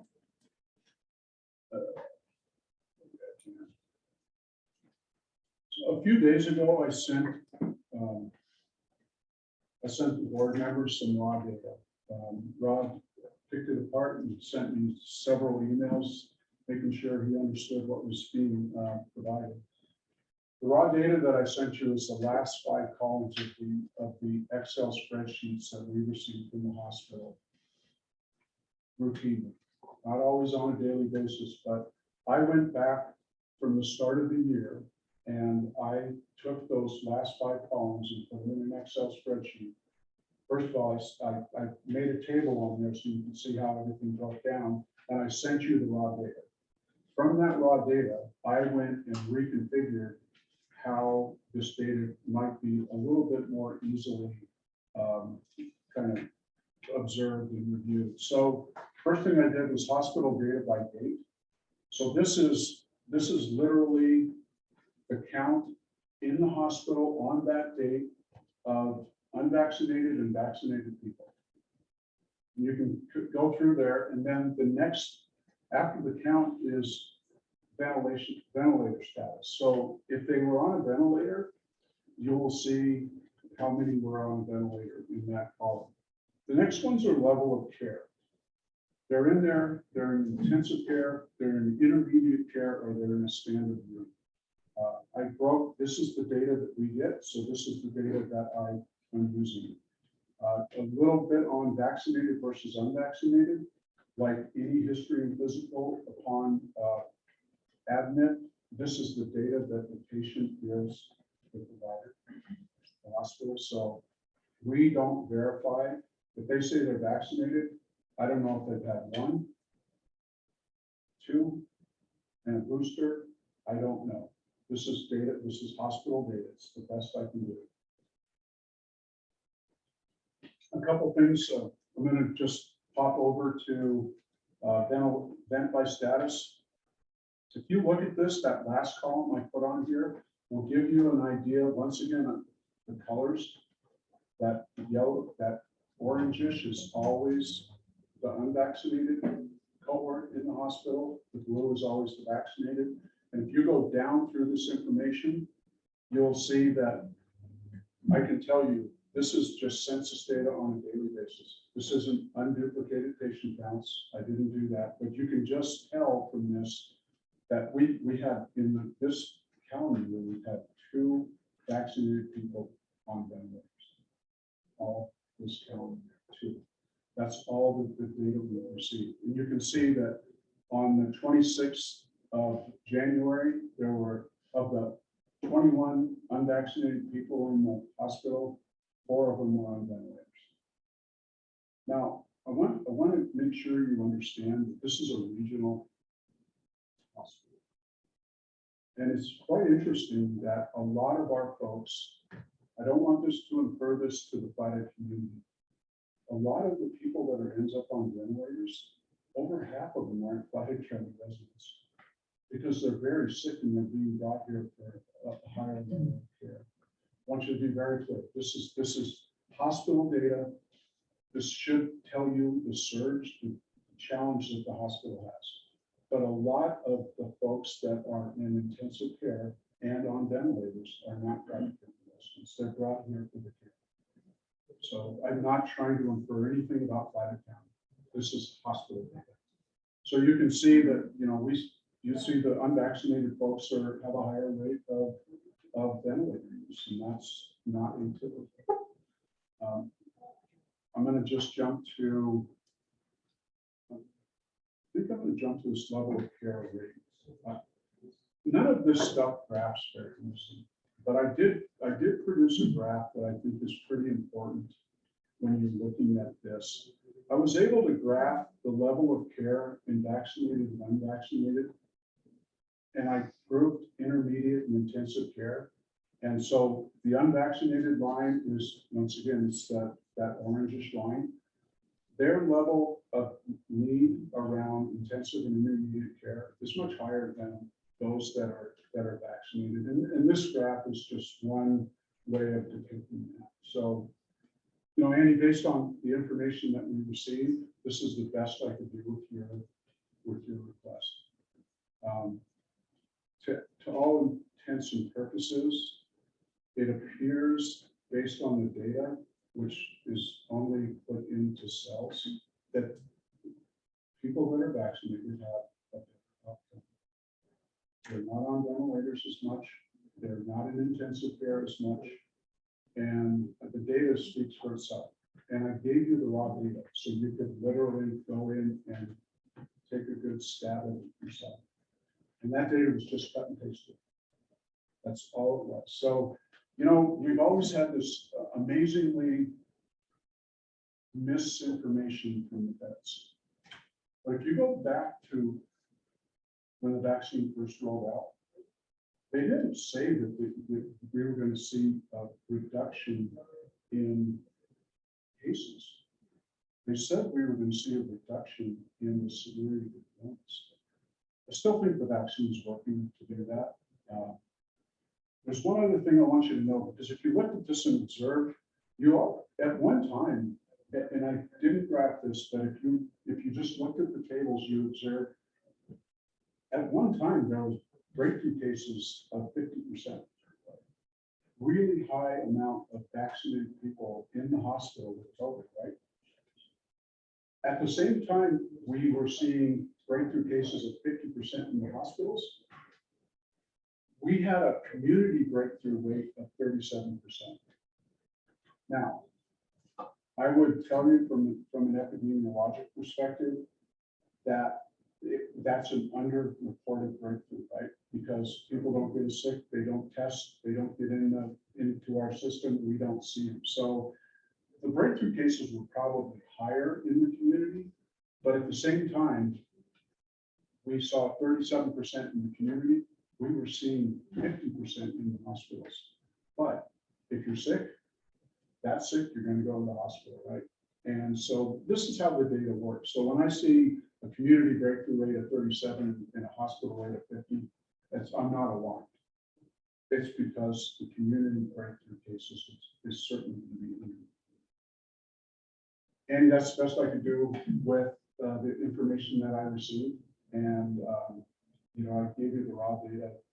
You can certainly take a peek at it and massage it, build it any way you want. And you also have this now too, because this is an Excel. So, a couple questions for you, Joe. I've spoken before about how our data that it's the vax that are having more problems doesn't line up with, or the unvaxxed are having more problems, doesn't line up with other countries, like highly vaccinated countries like Israel. So the US data is similar to the Flathead data, and it doesn't match up to other countries, including countries that are highly vaccinated, which we are not in Flathead. So that's a problem. And then it comes down to why would that be? Why would we? So, and there were, I sent you a link to those highly credentialed and published doctors that spoke January 24th before Senator Ron Johnson in DC. And they were talking about this discrepancy and why is it that our data is different? And what are some of the potential problems? And one of the things that I see here is that it says 811 hospitalizations with known vaccine status. That means it would be helpful if we knew how many are unknown vaccine status. I told you about 2 patients of mine that were fully vaccinated, boosters, got very, very sick. One of them, 3 weeks after her booster was in the hospital, and the H&P and the discharge dictation did not list their vaccine status. And those are people that I know because they're my patients. And so that's a problem. So I think it would be useful to include the unknown vaccinated status and how they fare. So that's one point. And the other thing is, when you say that people are admitted for COVID, and I realize it's limited, you're not going to go in and look at every single case. You don't have time, and there'd be legal issues there. But I'm going to give you a real life example. My father, 2 days before this last Christmas, he fell 3 times. He lives in assisted living in Illinois. He fell 3 times. The 3rd time, they have a rule they have to send him to the hospital. Okay, he had no fever, no respiratory symptoms. He tested positive for COVID. He was quarantined on Christmas. He spent Christmas by himself, probably with nurses with hazmat suits. Okay, so my point in this, and this is not an isolated case. This kind of thing happens. His discharge dictation said it had a COVID diagnosis on there, even though his true diagnosis, and the reason they sent him there is because he fell. And so he tested positive, no symptoms. That is considered a COVID admission. And I realize you don't have access to that, but that's a piece of data that is missing, that any doctor who's paying attention knows that that kind of thing is happening. I just happen to have a fresh example of my dad that was quarantined on Christmas Day because of a positive test. That is not what he was hospitalized for, but it was on his discharge dictation. This is a major problem. That's Illinois. I guarantee you that's happening here. So what are these patients truly hospitalized for? When they say they're COVID admissions, what does that mean? Somebody with a bacterial pneumonia who's on a ventilator that happens to test positive COVID, like my dad did? We're not able to sort this out based on the data. So there's this discrepancy. The problem with the discrepancy comparing our data to other countries, it doesn't match up. And then that problem with saying they're admitted for COVID, what does that really mean? It's not just because of comorbidities. There's other things that are involved. If there's a COVID positive test, and I believe everybody that gets admitted gets tested for COVID, if there's a COVID positive test, it has nothing to do with their admission. It's called a COVID admission. So that's another thing that's something that's skewing the data. And just a point of clarification, and I think you've hit it a couple times. It's not my data. Correct. So it's not my data to manipulate. Logan Whitefish actually does, on their data that they send us, say if they were admitted for something. I know Logan Whitefish does it. But on the other thing is Logan Kalispell but Logan Whitefish, and this is not an indictment on either hospital, because either one of them, this is how the infectious disease people do their data. Logan Whitefish does not give us vaccination data on every patient. So this is only Logan Kalispell data, because Logan Kalispell gives us all vaccine status, even if it is told to them by the patient. When we do our disease investigation, we actually go into the infectious disease database and literally look up their vaccination status. So every case, but I don't link those cases to hospitalizations. Every case, I know exactly when they have the first dose, second dose, and if they've had a booster. I get that information. We generate that information. It's highly detailed. I can't control it. I don't discount it, because the other thing is admit for COVID or with COVID, or get it after you get there.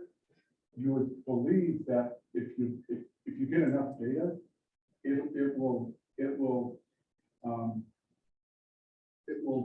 skew both data sets about the same, right? Mm-hmm. So if you get enough data, enough population, it doesn't matter, because both the unvaccinated and vaccinated populations will have the same issue that you brought up. Did they get tested for data on admission, or get tested for COVID on admission and become a COVID case? Whitefish tells us if they are. Logan does not. It's probably just a matter of scale and what they can provide. So, not my data. Did the best that I could based on what you requested.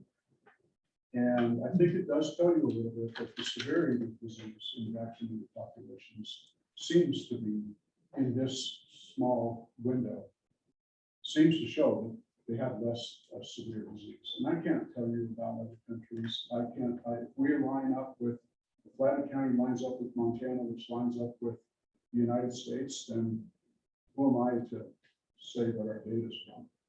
Okay, so someone has actually seen patients and admitted them on to Logan Health and seen some of these things.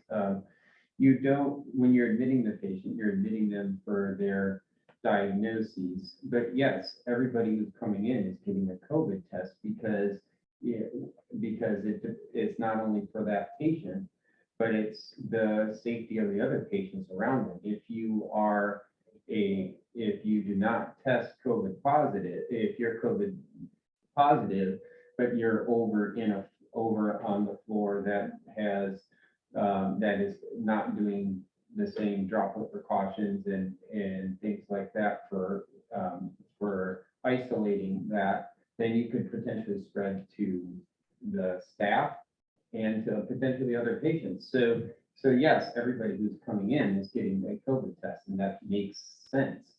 And so it is sometimes hard to say when you're seeing a patient. I mean, you might see an 80-year-old patient, for example, who comes in who's weak and falling. That can be a tenuous situation. Has a viral illness pushed them over the edge that has caused them to be weaker than their previous baseline? It's possible, but I think Joe's point at scale is that is going to be affecting both the COVID and the non-COVID patients equally to try and tease that out. So all we have as far as data is whether or not they test positive, and then once you start going into all of the other diagnoses, whether or not they're diabetic, whether or not they have congestive heart failure, all those other things, you're just not going to be able to get that out of this data. What is very clear from this data and has been clear from the beginning is that those who are vaccinated have a much lower rate of serious complications, i.e. ICU ventilation, than those who are not vaccinated. And that has been consistent, and that, I mean, the data continue to support that. It has, the hospitalization rate is probably has gone down with Omicron since the first of the year, and that protection has waned. And I think the data do say that, but that there still is the benefit of protection there, and that safety and vaccination far outweighs the benefit of protection against COVID from vaccination far outweighs the low potential for serious side effects. That's part of the CDC.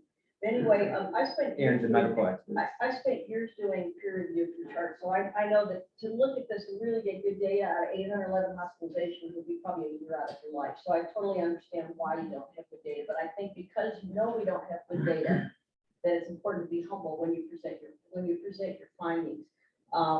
So and we know, the community knows, and you people know too, there are multiple levels of financial incentives for diagnosing COVID and putting it on the discharge indication and the discharge diagnosis. We know that. We've known that for almost 2 years. So these doctors, these highly credentialed and published doctors, call it perverse incentives. There are financial incentives for giving the COVID diagnosis. And so that has to be understood, that could skew mortal doctors into putting that on there. But if it is impossible for you to say, I just recommend you have humility and not be so conclusive on data that is clearly weak. But also into that, there's a lot more money that needs to go into care for COVID positive patients because of the isolation procedures and the staff and respiratory therapists. So you could argue that from a society standpoint, from a hospital-wide standpoint, that that is a reasonable cost because taking care of COVID patients is more expensive. Like my dad felt, took all that extra care, right? So I hope he did well. According to the CDC, he's doing great. And 30 seconds. So Rod has brought this up, and I think some of the folks in the public brought this up, and I'm not going to belabor the point. Many people with comorbidities, obesity, COPD, end up having poor outcomes with COVID. And I think some of the comments about being healthier, right, is really what I hope we can get back to in public health, because we have some programs that could actually reduce some of the comorbidities, and hopefully we'll get to the point where we can start talking about some of the programs that make our community healthier. I am a firm believer, the healthier you are, the better your outcome with COVID disease is going to be. We have programs in the health department that actually, you know, can actually teach people how to be healthier. And let's get back to that point at some time. 30 seconds. Thank you. All right. I'll make one last comment, Madam Chair, and that is the more data I get, the more questions I have. So, but the Montana report that you sent over to us, I know we're not going to discuss that. Some very interesting things to look at in that report as well, I think. So again, just more questions. And lastly, I know too, and you addressed this, I think it may have just been to me, Joe, when I was asking about vaccination status. If someone comes in and they ask if you've been vaxxed or not, if they refuse to answer, they automatically assume it's unvaxxed. So, I mean, there's just so many layers to how you get that. What's the real data? What's the real stuff? I think you're doing the best you can. Thanks for the data dump. 2 seconds. Confounding variables and all the unknowns weren't humiliating when you present possibly. Okay, so I think that was that. We're gonna move into departmental reports. First one is environmental health. Kate. Good afternoon, board. I don't have a whole lot to report from environmental health. Still continuous being busy, plan reviews coming in for tourist homes, still going up. Restaurant inspections were a little different in January just because of staff levels, people taking some time off in the holidays and that.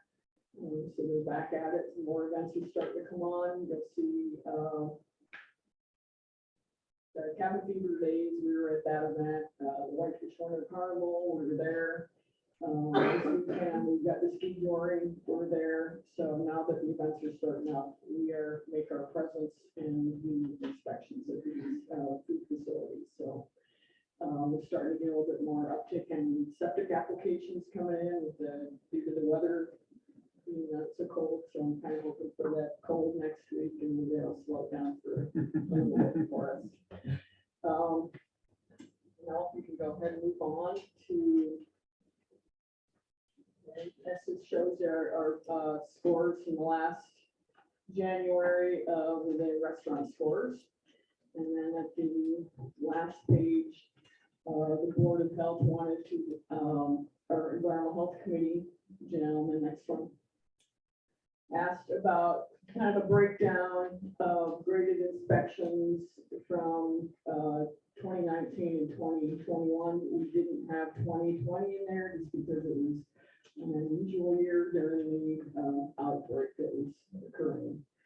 So a lot of inspections were done. These inspections that were poor grades, anything from a C+ on down to the D. We did go back and do multiple inspections, making sure these restaurants to get back into compliance. So if they didn't come back into compliance, we're there quite often. So getting them back. So I think we have a great food program with the Flathead County. We're the only one in the state that does grading. And they're, you know, by the Board of Health back in, I believe it was 2008, when that was passed, that they have to post that for the public to see. So whether or not it's in the front of the facility or in the back, when we do food inspection, we come in the facility and we look for that grade, and if it's not hanging, we ask them, where's that grade? Because it needs to be for the public eye to see. But we also have that on the website as well. Any of our food establishments in the county, you can go ahead and look and see what the inspection results were, the grades, and what violation that they had. So We have a lot of positive feedback from our, from the public on our food grades. We feel a lot of people appreciate that we're there and these grades are being posted. Any questions on our food program or environmental? Thank you. Great job. Thank you. Yep, and if you're ever interested in coming on over and seeing what we do, we're just across the bridge. Okay. Appreciate it. And just, I wasn't able to keep Kate here any longer. I'm pretty sure this is Kate's last meeting with us, and she's gonna retire. I dragged her out of retirement one time, but I think I've lost my ability to do it again. Okay, thank you for everything you've done.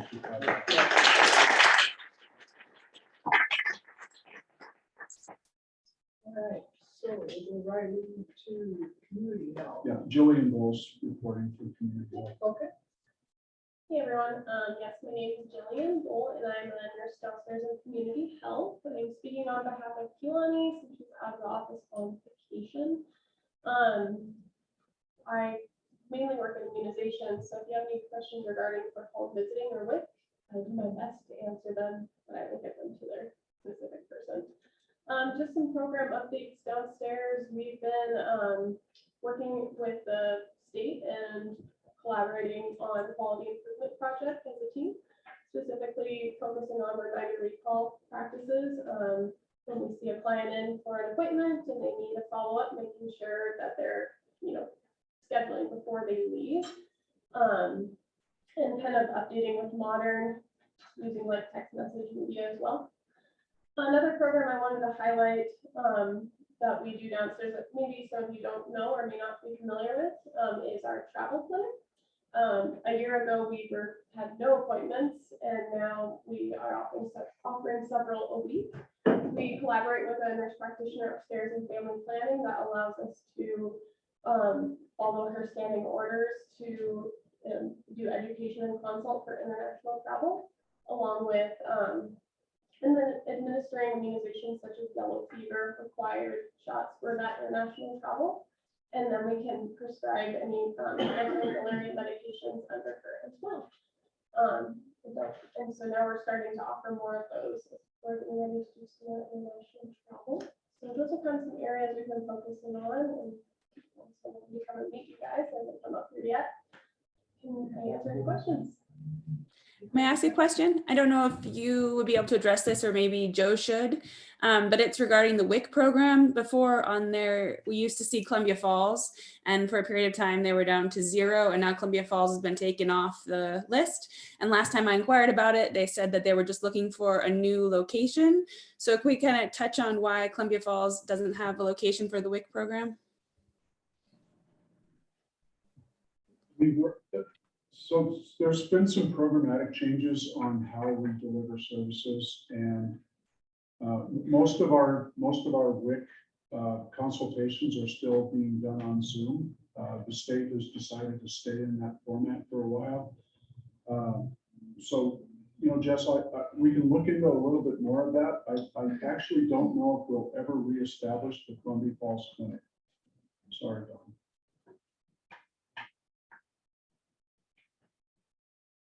Okay, anything else? Yes. Do we have a waiting list for the home visiting for the programs? Again, I don't work in that Okay. one, but I do believe that there is a waiting list.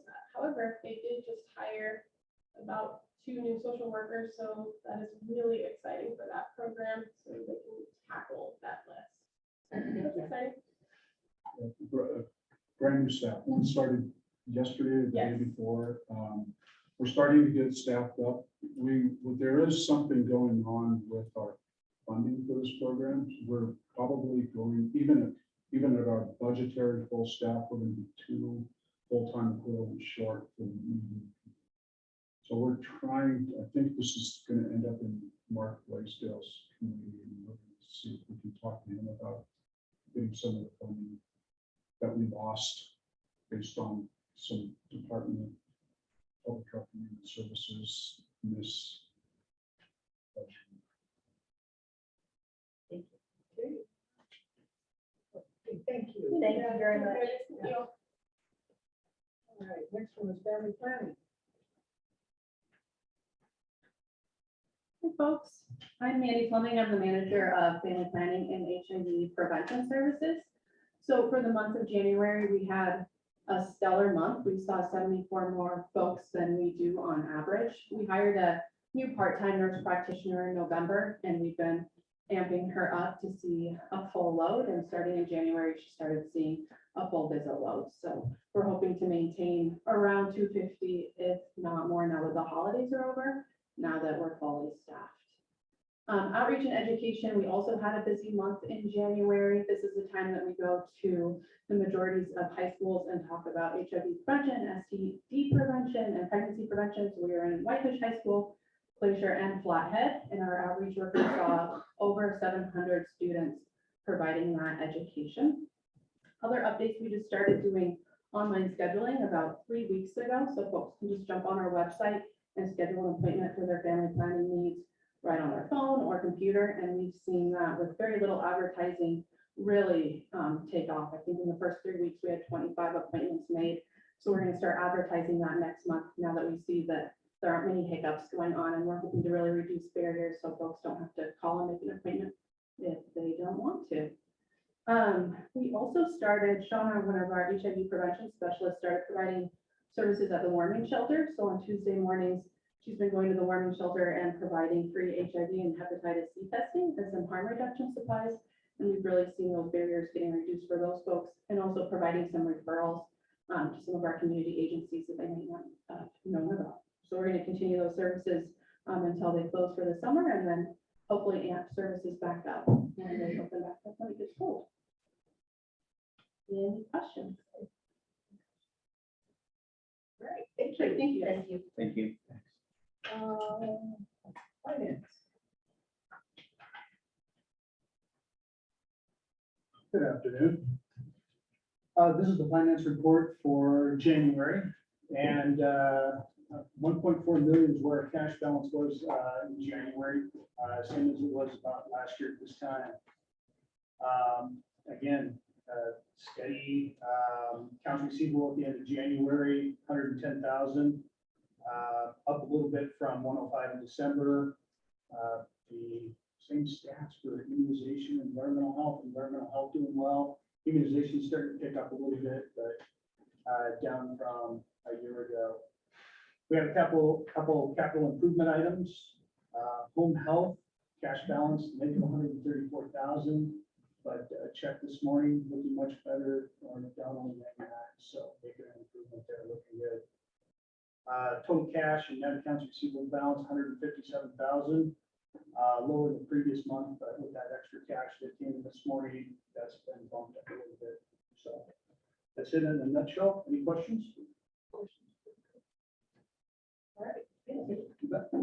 Thank you. Next item, health officers report. We'll race through this. Janelle, I'm gonna have to have you hit the slide. So new cases, significant downturn in cases coming into February, good sign. New cases in January, you can still see that trend. I'm gonna move fast, Janelle. And I'm not sharing screen, so you're gonna have to do the prevalence of disease. Once again, you can see it's heading down. Positivity rate. You know, the Omicron variant was highly transmissible. We saw this with positivity rate in total tests for a while too, because everyone was testing. But we saw a significant increase in positivity rate. It's actually, I did just receive this week. I just received the new data, and our positivity rate's down to 17. So positivity rate's going in the right direction. So good. Breakthrough cases. I mentioned this to you. I think it's significant. You can see, especially with Omicron, with the 30 single nucleotide polymorphisms on the S chrome or on the S protein, spike protein. The alignment is getting a little off. We're seeing a lot more breakthrough cases. Generally, they're more mild. Through the 4th of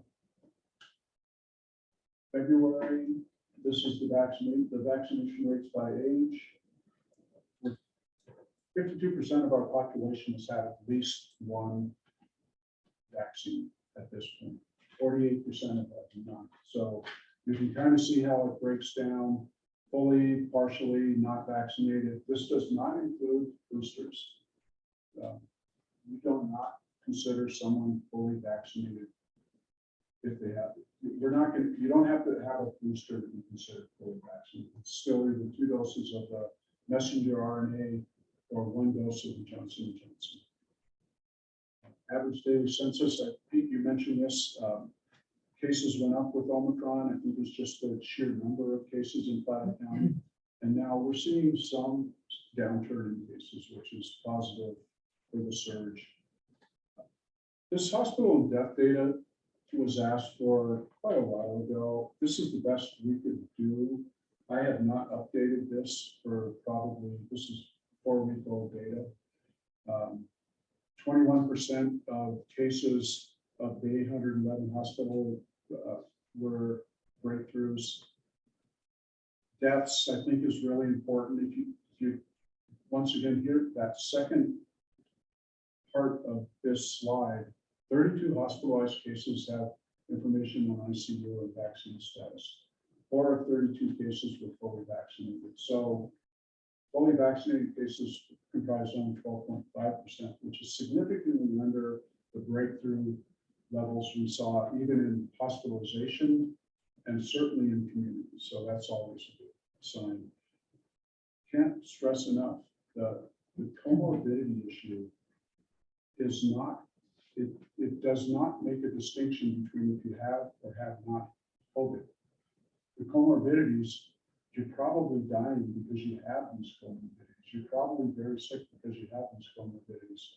CDC study, now it's getting pretty old. It's probably 9 months old now. They did 377,000 reviews of death certificates and found 95% of them have comorbidities. A lot of people, and it was even in the paper the other day, that most people seem to think that that means only 5% of the people have COVID. It's not really what the data says.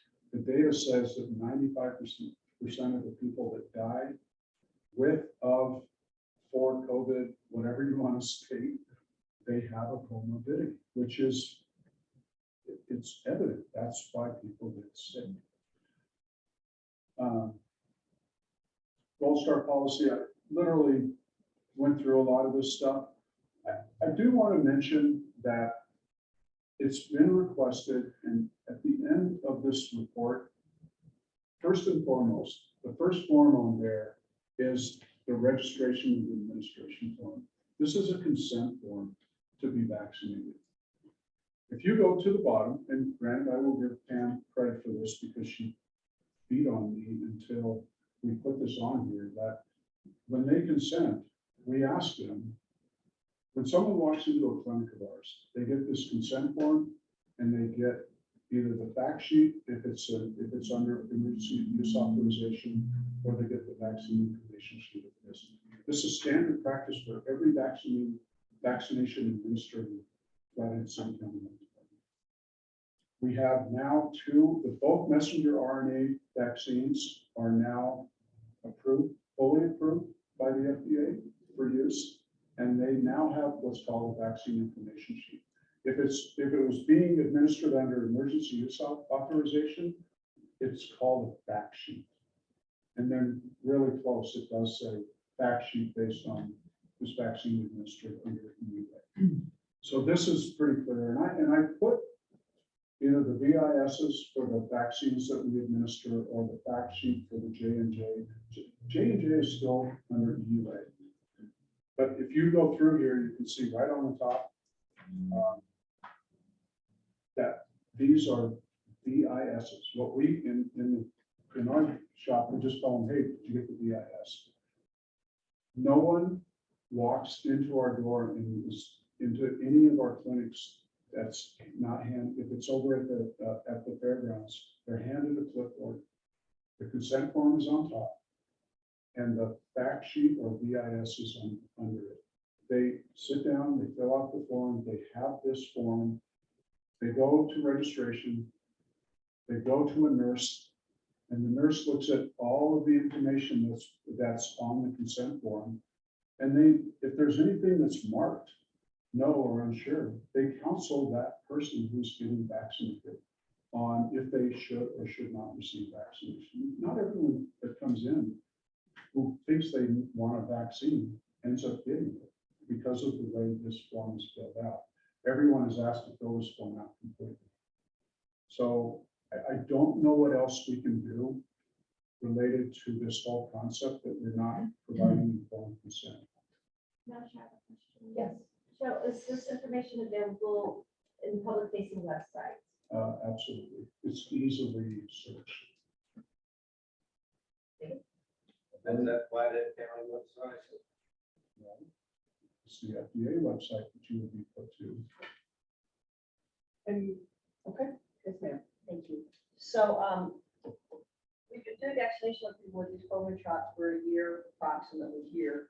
And the more detailed information that you've been providing is only recently, since Pam asked you to, and the citizens. No, that's not true. Okay, when did that start? So from day one, all the EUA fact sheets were provided to every person administered a vaccine under EUA.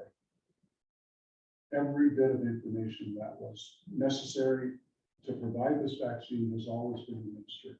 What Pam had asked us to do is on the consent form, make sure that when they sign this, they understand that they do have this VIS or EUA fact sheet and that they acknowledge the receipt. I wanted to make sure whoever was in there knew they had skin in the game and they needed to sign that they were aware of what was going on, which is appropriate. So I asked for a signature on it, and that it be followed up with any questions that someone may have. But the actual document, I don't think changed.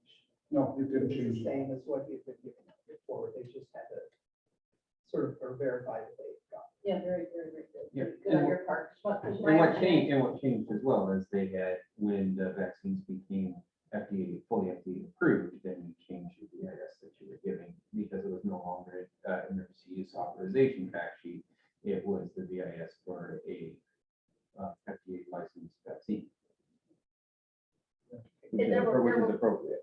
There were people at that vaccine clinic, the first one that was at the fairgrounds, and they said that was not being given out. And so it's really good that you are requiring them to sign it that says they received it, as opposed to somebody's word that they got it. Folks, not one person's ever picked up a clipboard at the fairgrounds and not been given either a vaccine information sheet or a fact sheet based on emergency use authorization. That is not factual. I can line up every person that's ever worked our flu clinic, and they will basically state there is a colored form on the top. That's how we knew what vaccine was being administered, Pfizer, Moderna, or J&J. And then underneath it, there's a little white sheet. That was the EUA fact sheet for the VIS. That's not factual, not factual. And I can line up anyone who's ever worked the fairgrounds. Everyone has received information on the vaccines. Well, Commissioner Holmquist is requesting gives it a higher level of accountability. Yeah, So but that's it a good doesn't thing. change what we did. All right. Anyone else have a question? I hope, right. Thank you, Dr. Pete. One quick thing. I have never read a DIS and I have had shots most of my life, military. And I've never read one until this. So thanks for that. And the thing that jumped out on me is that if you decline this, that it will not change your standard medical care. So we heard public comment today that if you go to the hospital, you're treated differently if you're not vaccinated. It says right here, if you decline these vaccinations, you will not be treated differently. So I don't know what the policy is up there, but the VIS that I finally read says that that's not the case. Yeah, the hospital has their own policies, of course, in place. Yeah. So they do whatever they do. It sounds like Logan Whitefish is maybe a little different than Logan Kalispell and how they do some of their policies. So we have no control over that. Yes, Dr.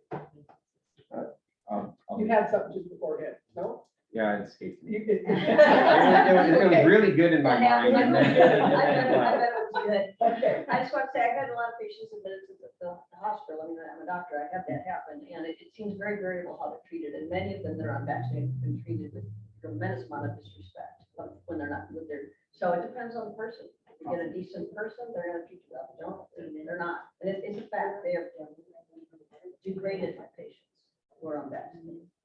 All right, so, that has not been my experience, and one of the things that can be a source of contention when patients about who are admitted with COVID pneumonia is what's been talked about in the news previously with when patients demand certain treatments that don't have that are evidence-based, and that's where sometimes some contention.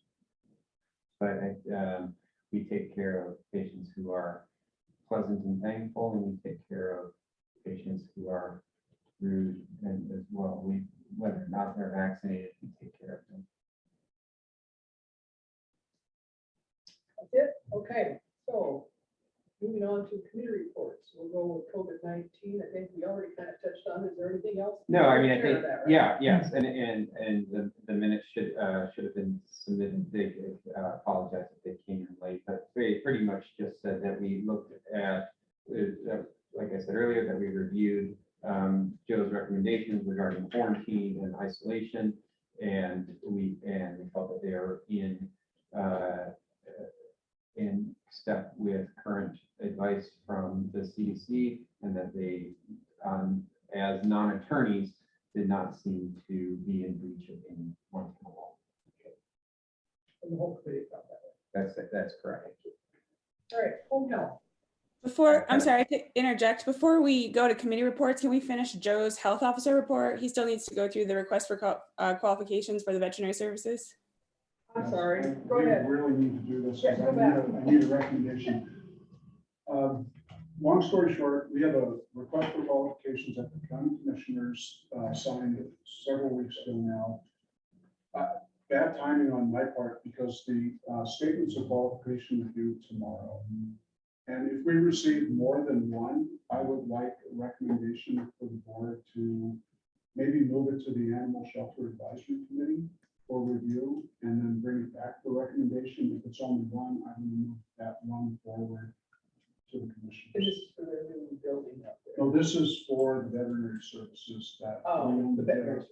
We did, yeah, sorry, I should have mentioned that. We did a 4-month contract through the commissioners because of something that I did improper. I own up to it. We Now, got it. It's okay. but we now have an RFQ that the statements of qualification are for veterinary services are due tomorrow. If we receive more than one, then I'd like to move it for review either to the personnel committee of the board or the animal shelter advisory committee. And the process after that is they review it and then it comes to us. And then we would make a recommendation to the board of commissioners. What does the board feel, what would you like to see? I really don't care if it goes to the animal shelter board or the environmental. Is it Personnel, that's the only two I can think of. I would feel it would be appropriate for it to go to the animal shelter board because they know what they're looking for, what those qualifications should be. I agree. So consensus is it'll go to the animal shelter board. Do you just need a nod for it to go, or do you need? I believe because it's still gonna come back to formal, that I'm not as. Okay, all right, so animal shelter. All right, thanks, Jessica. Anything else on Joe's? We didn't mean to forget about the animals. Yeah. Thank you for reminding us. Okay. All right, so home health, that's you too, right? That's me again. Okay. So home health committee met, and as the board is very aware, the ongoing financial issues with home health that has been a pattern over the past many months. So we met and are looking at have a 3-step interventions that we're looking at doing at this point. One thing that we're doing is we will be meeting entertaining collections, a way to improve our collections, whether that's contracting out to improve our accounts receivable, to improve that line item on the budget. That's one thing that we're exploring. Number two, the other thing that we're exploring is looking into ways to bring administration of home health back into the health department, if there's a way that we can do that more efficiently versus contracting. Joe and Kirk are running some numbers on that versus how many FTEs that's going to take, and if that's something that we can squeeze into the health department, and if that would be financially viable. And then the third thing that we're doing is ongoing discussions with Logan Health as the largest provider in the valley, to talk about how to have equitable, it's a competitor. Home Options is their home health organization, and so how do we have an equitable and fair competition with them? And so we'll be meeting with Logan Health representatives on that as well, and then plan to get back together after those things have been done. And just a quick follow-up, we've already engaged in a collection. Okay. And I think it's, Kirk, you agree, I think it's going to pay off. So we're working on it. Okay. All right. Any questions for the home health? All right, behavioral health. Jessica, did you want me to read the report on that, or are you on to do that? I'm on, yeah. So with the help of Jill, who is a registered nurse who works at the East Evergreen Elementary Cares Clinic, as well as the Linderman Education Center Clinic, as part of their in-school Greater Valley Healthcare program, we were able to tour these in-clinic locations and get a brief synopsis of the services that they provide, which are pretty amazing. Both sites have multiple day therapist coverage, as well as nurse practitioners on site on certain days of the week. They're able to do sports physicals, and the Evergreen Clinic is actually even able to provide healthcare for the staff and the staff's family as well. So they're really amazing clinics that have recently been put in place. They've been put in place for about 1 year now, and they really help to provide healthcare for students that maybe would not otherwise get it. So in Evergreen, roughly 85% of their population qualifies for free breakfast lunch services. So that's a large population that could otherwise have a difficult time accessing care. And they help them sign up for federal insurance if it's available to them. So a very amazing program that they're working really hard at. They're looking at developing a model that works very well. And then if it continues to show great success, possibly expanding it into other schools, which is really a great option given the mental health services that are available. So that was it. We also stopped at the Heart Locker, which was great. And I don't think I have anything else unless you wanted to add anything, Pete or Ronaldine. The stop at the Linderman Education Center was really good because it has a little bit more expanded services. And I think that's where we also heard about why, one of the reasons why we had talked about this committee had to do with the suicide rates in our school aged youth.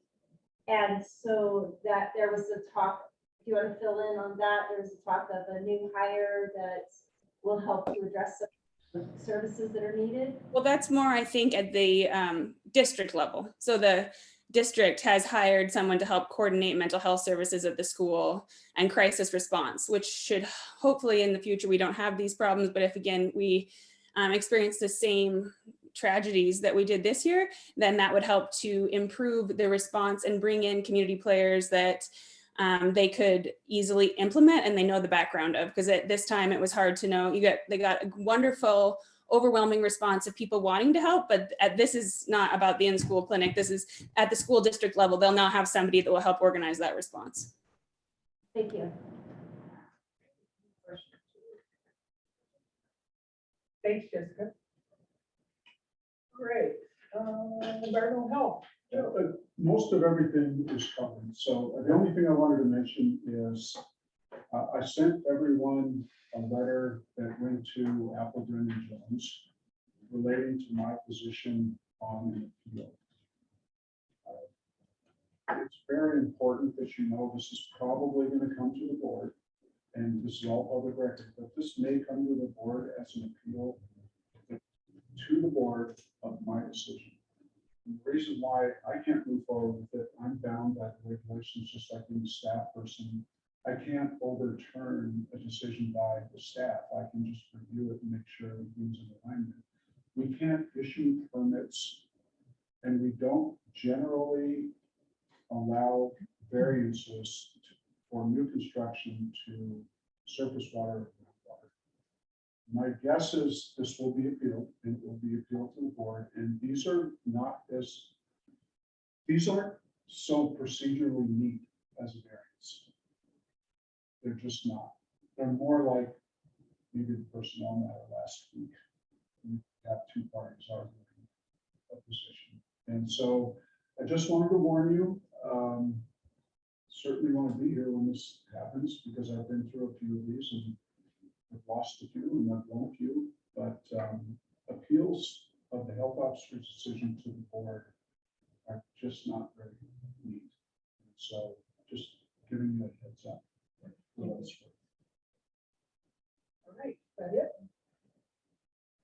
Sean Rowland, we talked about maybe contracting with someone to do subdivision reviews. One of the big issues with certainly coming out of our environmental health committee has been our inability to do local subdivision reviews, and contracting with Sean will give us that opportunity. So we're in the process of discussions. I will certainly be bringing something back to the board to recommend to the commissioners a contract for some environmental health work. Losing Kate doesn't help. You know, she's one of our subdivision reviews too. So, and the state's losing a lot of their ability to do subdivision reviews. So if we want to do a better job in Flathead County, we need a little more horsepower in the county. So I'll be working through this with Sean and bringing it through the board to the commissioners at some point. Okay, so we had other reports. Hopefully everyone had a chance to go through those. They will be using this. So, board member discussion. So I'll start with Mr. Coons. Well, thank you. I would like to address public comment.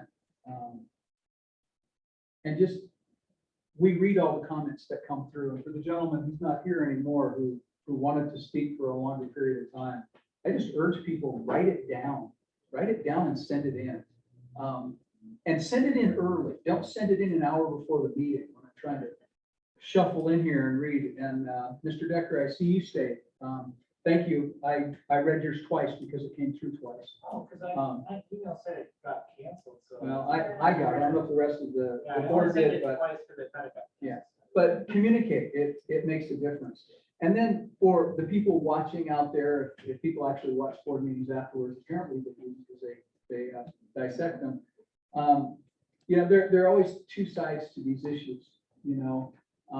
And we as a board received a lot of comments supporting Mr. Russell, and we've received a lot of comment and both written and verbal against Mr. Russell. And remember, it's a position. I'm just reminding the civil discourse rules. On the other side, you know, we've got the vaccines and the masks, and everybody wants to be safe and healthy. And, you know, I, as a board member, get that. I also can tell a really quick story about my 88-year-old mother who walks 3 miles a day and was a nurse for 50 years and did everything her doctor told her, including start taking medicine for osteoporosis because it would help at her age, you know, going through postmenopause and stuff with her bones. And then one day she took a step and she had a spontaneous fracture of her femur, which happened to be a side effect of the drug that the doctor had recommended for that she'd been taking for years. Fosamax was its name. So when you hear all those things on TV as a consumer, You know, if you or someone you loved have been injured by, you know, call 1-800, we'll sue them and get your money. You know, we've been conditioned as a society to be, you know, litigious and distrustful, and sometimes rightfully so. I know that we've got FDA approval on some of these vaccines, the other ones, not yet, but there were 1,279 recalls of FDA drugs, one of which was the one my mom was on. They were approved drugs. And that's since just 2012. So that's 128 a year that have been recalled. And that's going through the regular process of, you know, 5-year reviews and studies and all that kind of stuff. So there is some natural tension and resistance to something that was pushed through the process quickly. And it's not something that should be discounted. It's a natural fear and tendency. So the informed consent is good, but one of the comments today was it's censored information as well. So I think we just have to be courteous and grateful for the information we're getting from both sides and let everybody make up their own minds. And I think this board will get along better, and I think our society will get along better too. That's all I got. Thank you. Thank you. I'm going to pass on for today. Okay. Try to be brief. There was talk about the contention and animus of the public or of this committee. Actually, but with all this going on in the last 2 years and what's happened to our community and the division among people, I think the contention of the citizens, the contention is justified, in my opinion. And some people focus more on manners than others. I mean, let's face it, some people just have better self-control than others. But, you know, if people present their frustration or their anger in a way that maybe doesn't fit our sense of politeness, I mean, it doesn't belong in a meeting, I get that, but I think it's totally understandable that people are that upset. The credibility of public health departments across the U.S. is at a low time, you know, the credibility is at an all-time low. The credibility of pharmaceutical companies, of the CDC, has hit an all-time low. Flathead citizens have been talking to us about why they don't trust us for the last 2 years. And now there are highly credentialed and highly published doctors that are talking about the same thing. They did that in January when they spoke to Senator Ron Johnson. They talked about why, the problems with it, that our citizens here have been telling us for 2 years.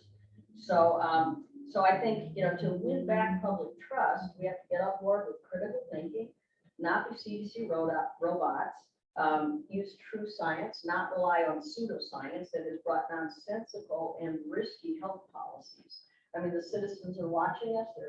Flathead citizens are very intelligent. They do their own research. They don't rely on us or the CDC. And so, you know, they're watching us. And I think it's important that we win back our trust. And we will not be able to do that if we continue to promote CDC robotic recommendations.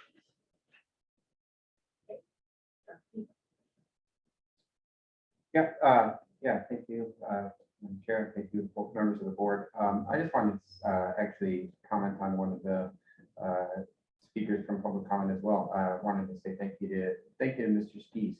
I would go out on a limb and say that that we share the same faith, but we probably don't share the same politics. But I appreciate the sentiment that you shared today regarding radicalization, and that is, I believe, a legitimate concern on both sides of the political divide, and that civil discourse should rule the day. And thank you for your comments on that.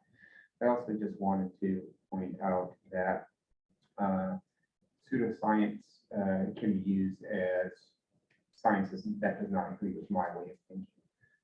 There still is a predominance of medical data that can be trusted, and it shifts sometimes as we gain new information. And that doesn't mean that the science is wrong. That means that we gain more information and we learn more. And that's been the ongoing issue with the pandemic as it's gone through different phases. So I don't have a whole lot more to say other than that. Yeah, I guess I want to start with a question. Being moving forward. What is the status of these places?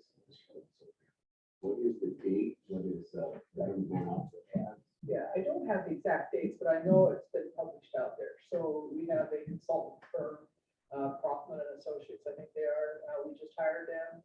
They're now advertising. And I think, So how long did you say that you saved it? Till the end of June. Until you get someone who can replace it. Also, you get someone here. Oh, sorry about that. Anyhow.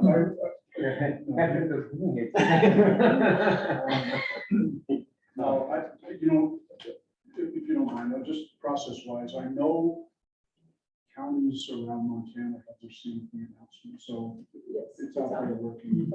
Just heard from my colleague in Lewis and Clark, and said, I just saw your announcement, so process is working.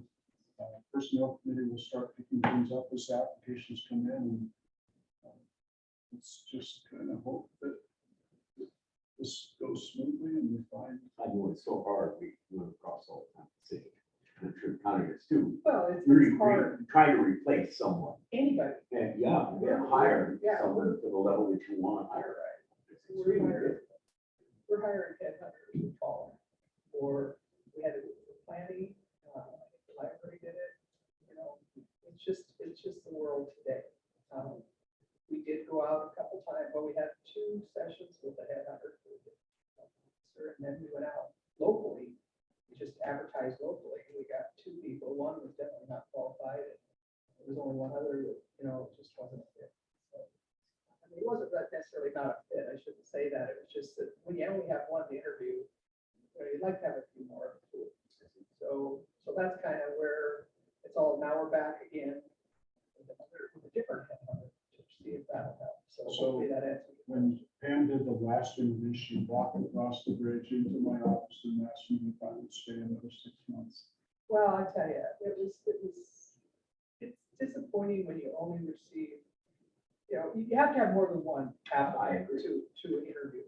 You know, it's just what it is. And so it was, you know, the health department requires a lot of leadership, management, boots on the ground, to keep all of these staff under control over there and keep us moving, right? So without someone at the head of the helm here, we have a lot of employees. And so if come June 1, we'll have to figure out what we're going to do if we don't get anyone. So keep that in your mind too, because at the end of the day, there's a lot of stuff that goes on that behind the scenes, the HR stuff, the finance, all that, you know, running a department is huge, and this is a big department to run. So yeah, I did ask them to stay because we don't have somebody qualified here to do that. So I'm hoping the search will go well. We'll just have to wait and see. And if it doesn't, then we'll have to figure out how we're going to do plan B, and I don't know how that's going to work either. So. So anything else, Mr. Barton? Thanks for bringing that one up. I go back to when we listened to public comment. I do appreciate people coming, but there are a couple things in this kind of stuff. One of them was that the group that comes, and I've been here now with, this is my 3rd meeting. It seems like the faces are very familiar. Oftentimes they speak to the same items, and yet they say that they're representing the valley. I cannot accept that. They're a vocal minority. We see it all the time. We see it in national politics. You see it in state politics. Obviously, county. We have it. But we just have to keep in mind when someone says represent the valley. I can't accept that. The other thing was just everybody's own stories. I had a story too. I have one of my counselors works at the Veterans Home. He's worked there for quite some time. He works in the nursing department. He actually schedules and takes care of that. Since the pandemic hit, my mom was a patient or a resident of Soldiers, and they put in some really draconian things. seriously affected the mental health of them, especially, well, I watched my mom finger decline. But their way they did it, the requirements of masking, testing, segregation. From what my counselor has told me, they did not have COVID in the veterans. So sometimes it shows that it works. I'm just using that as an example. They're still doing things that veterans do for them. Some people are being tested. What's the test, the long range test that's on that people would say it's inaccurate? PCR test. Oh, PCR test, do it, and that's been proven that there are problems because you don't have an active case in it, you show up. So obviously, we had this same counselor has had COVID 3 times according to them, and he gets to go home and hang out. But I just want to say that was a successful program doing what that comes down to the state, the rules that they had to follow. Another thing was the question of this board going against state open meeting laws. As a member of the government in Funny Falls for 20 years, that has always been one of our foremost things. And at times, we trainers are coming, that's one of the first things that we tell you, is you have to follow open meeting laws. That's very similar. 3 of us talking over there in the corner. If you had 4, all of a sudden you have 4, you can't do that. But we're aware of that. And I think the community, for some reason, believes we're not following state law with open meeting laws. I would hesitate saying we have. I don't hesitate saying that. I don't know why we would. Why would you not allow the public to come in?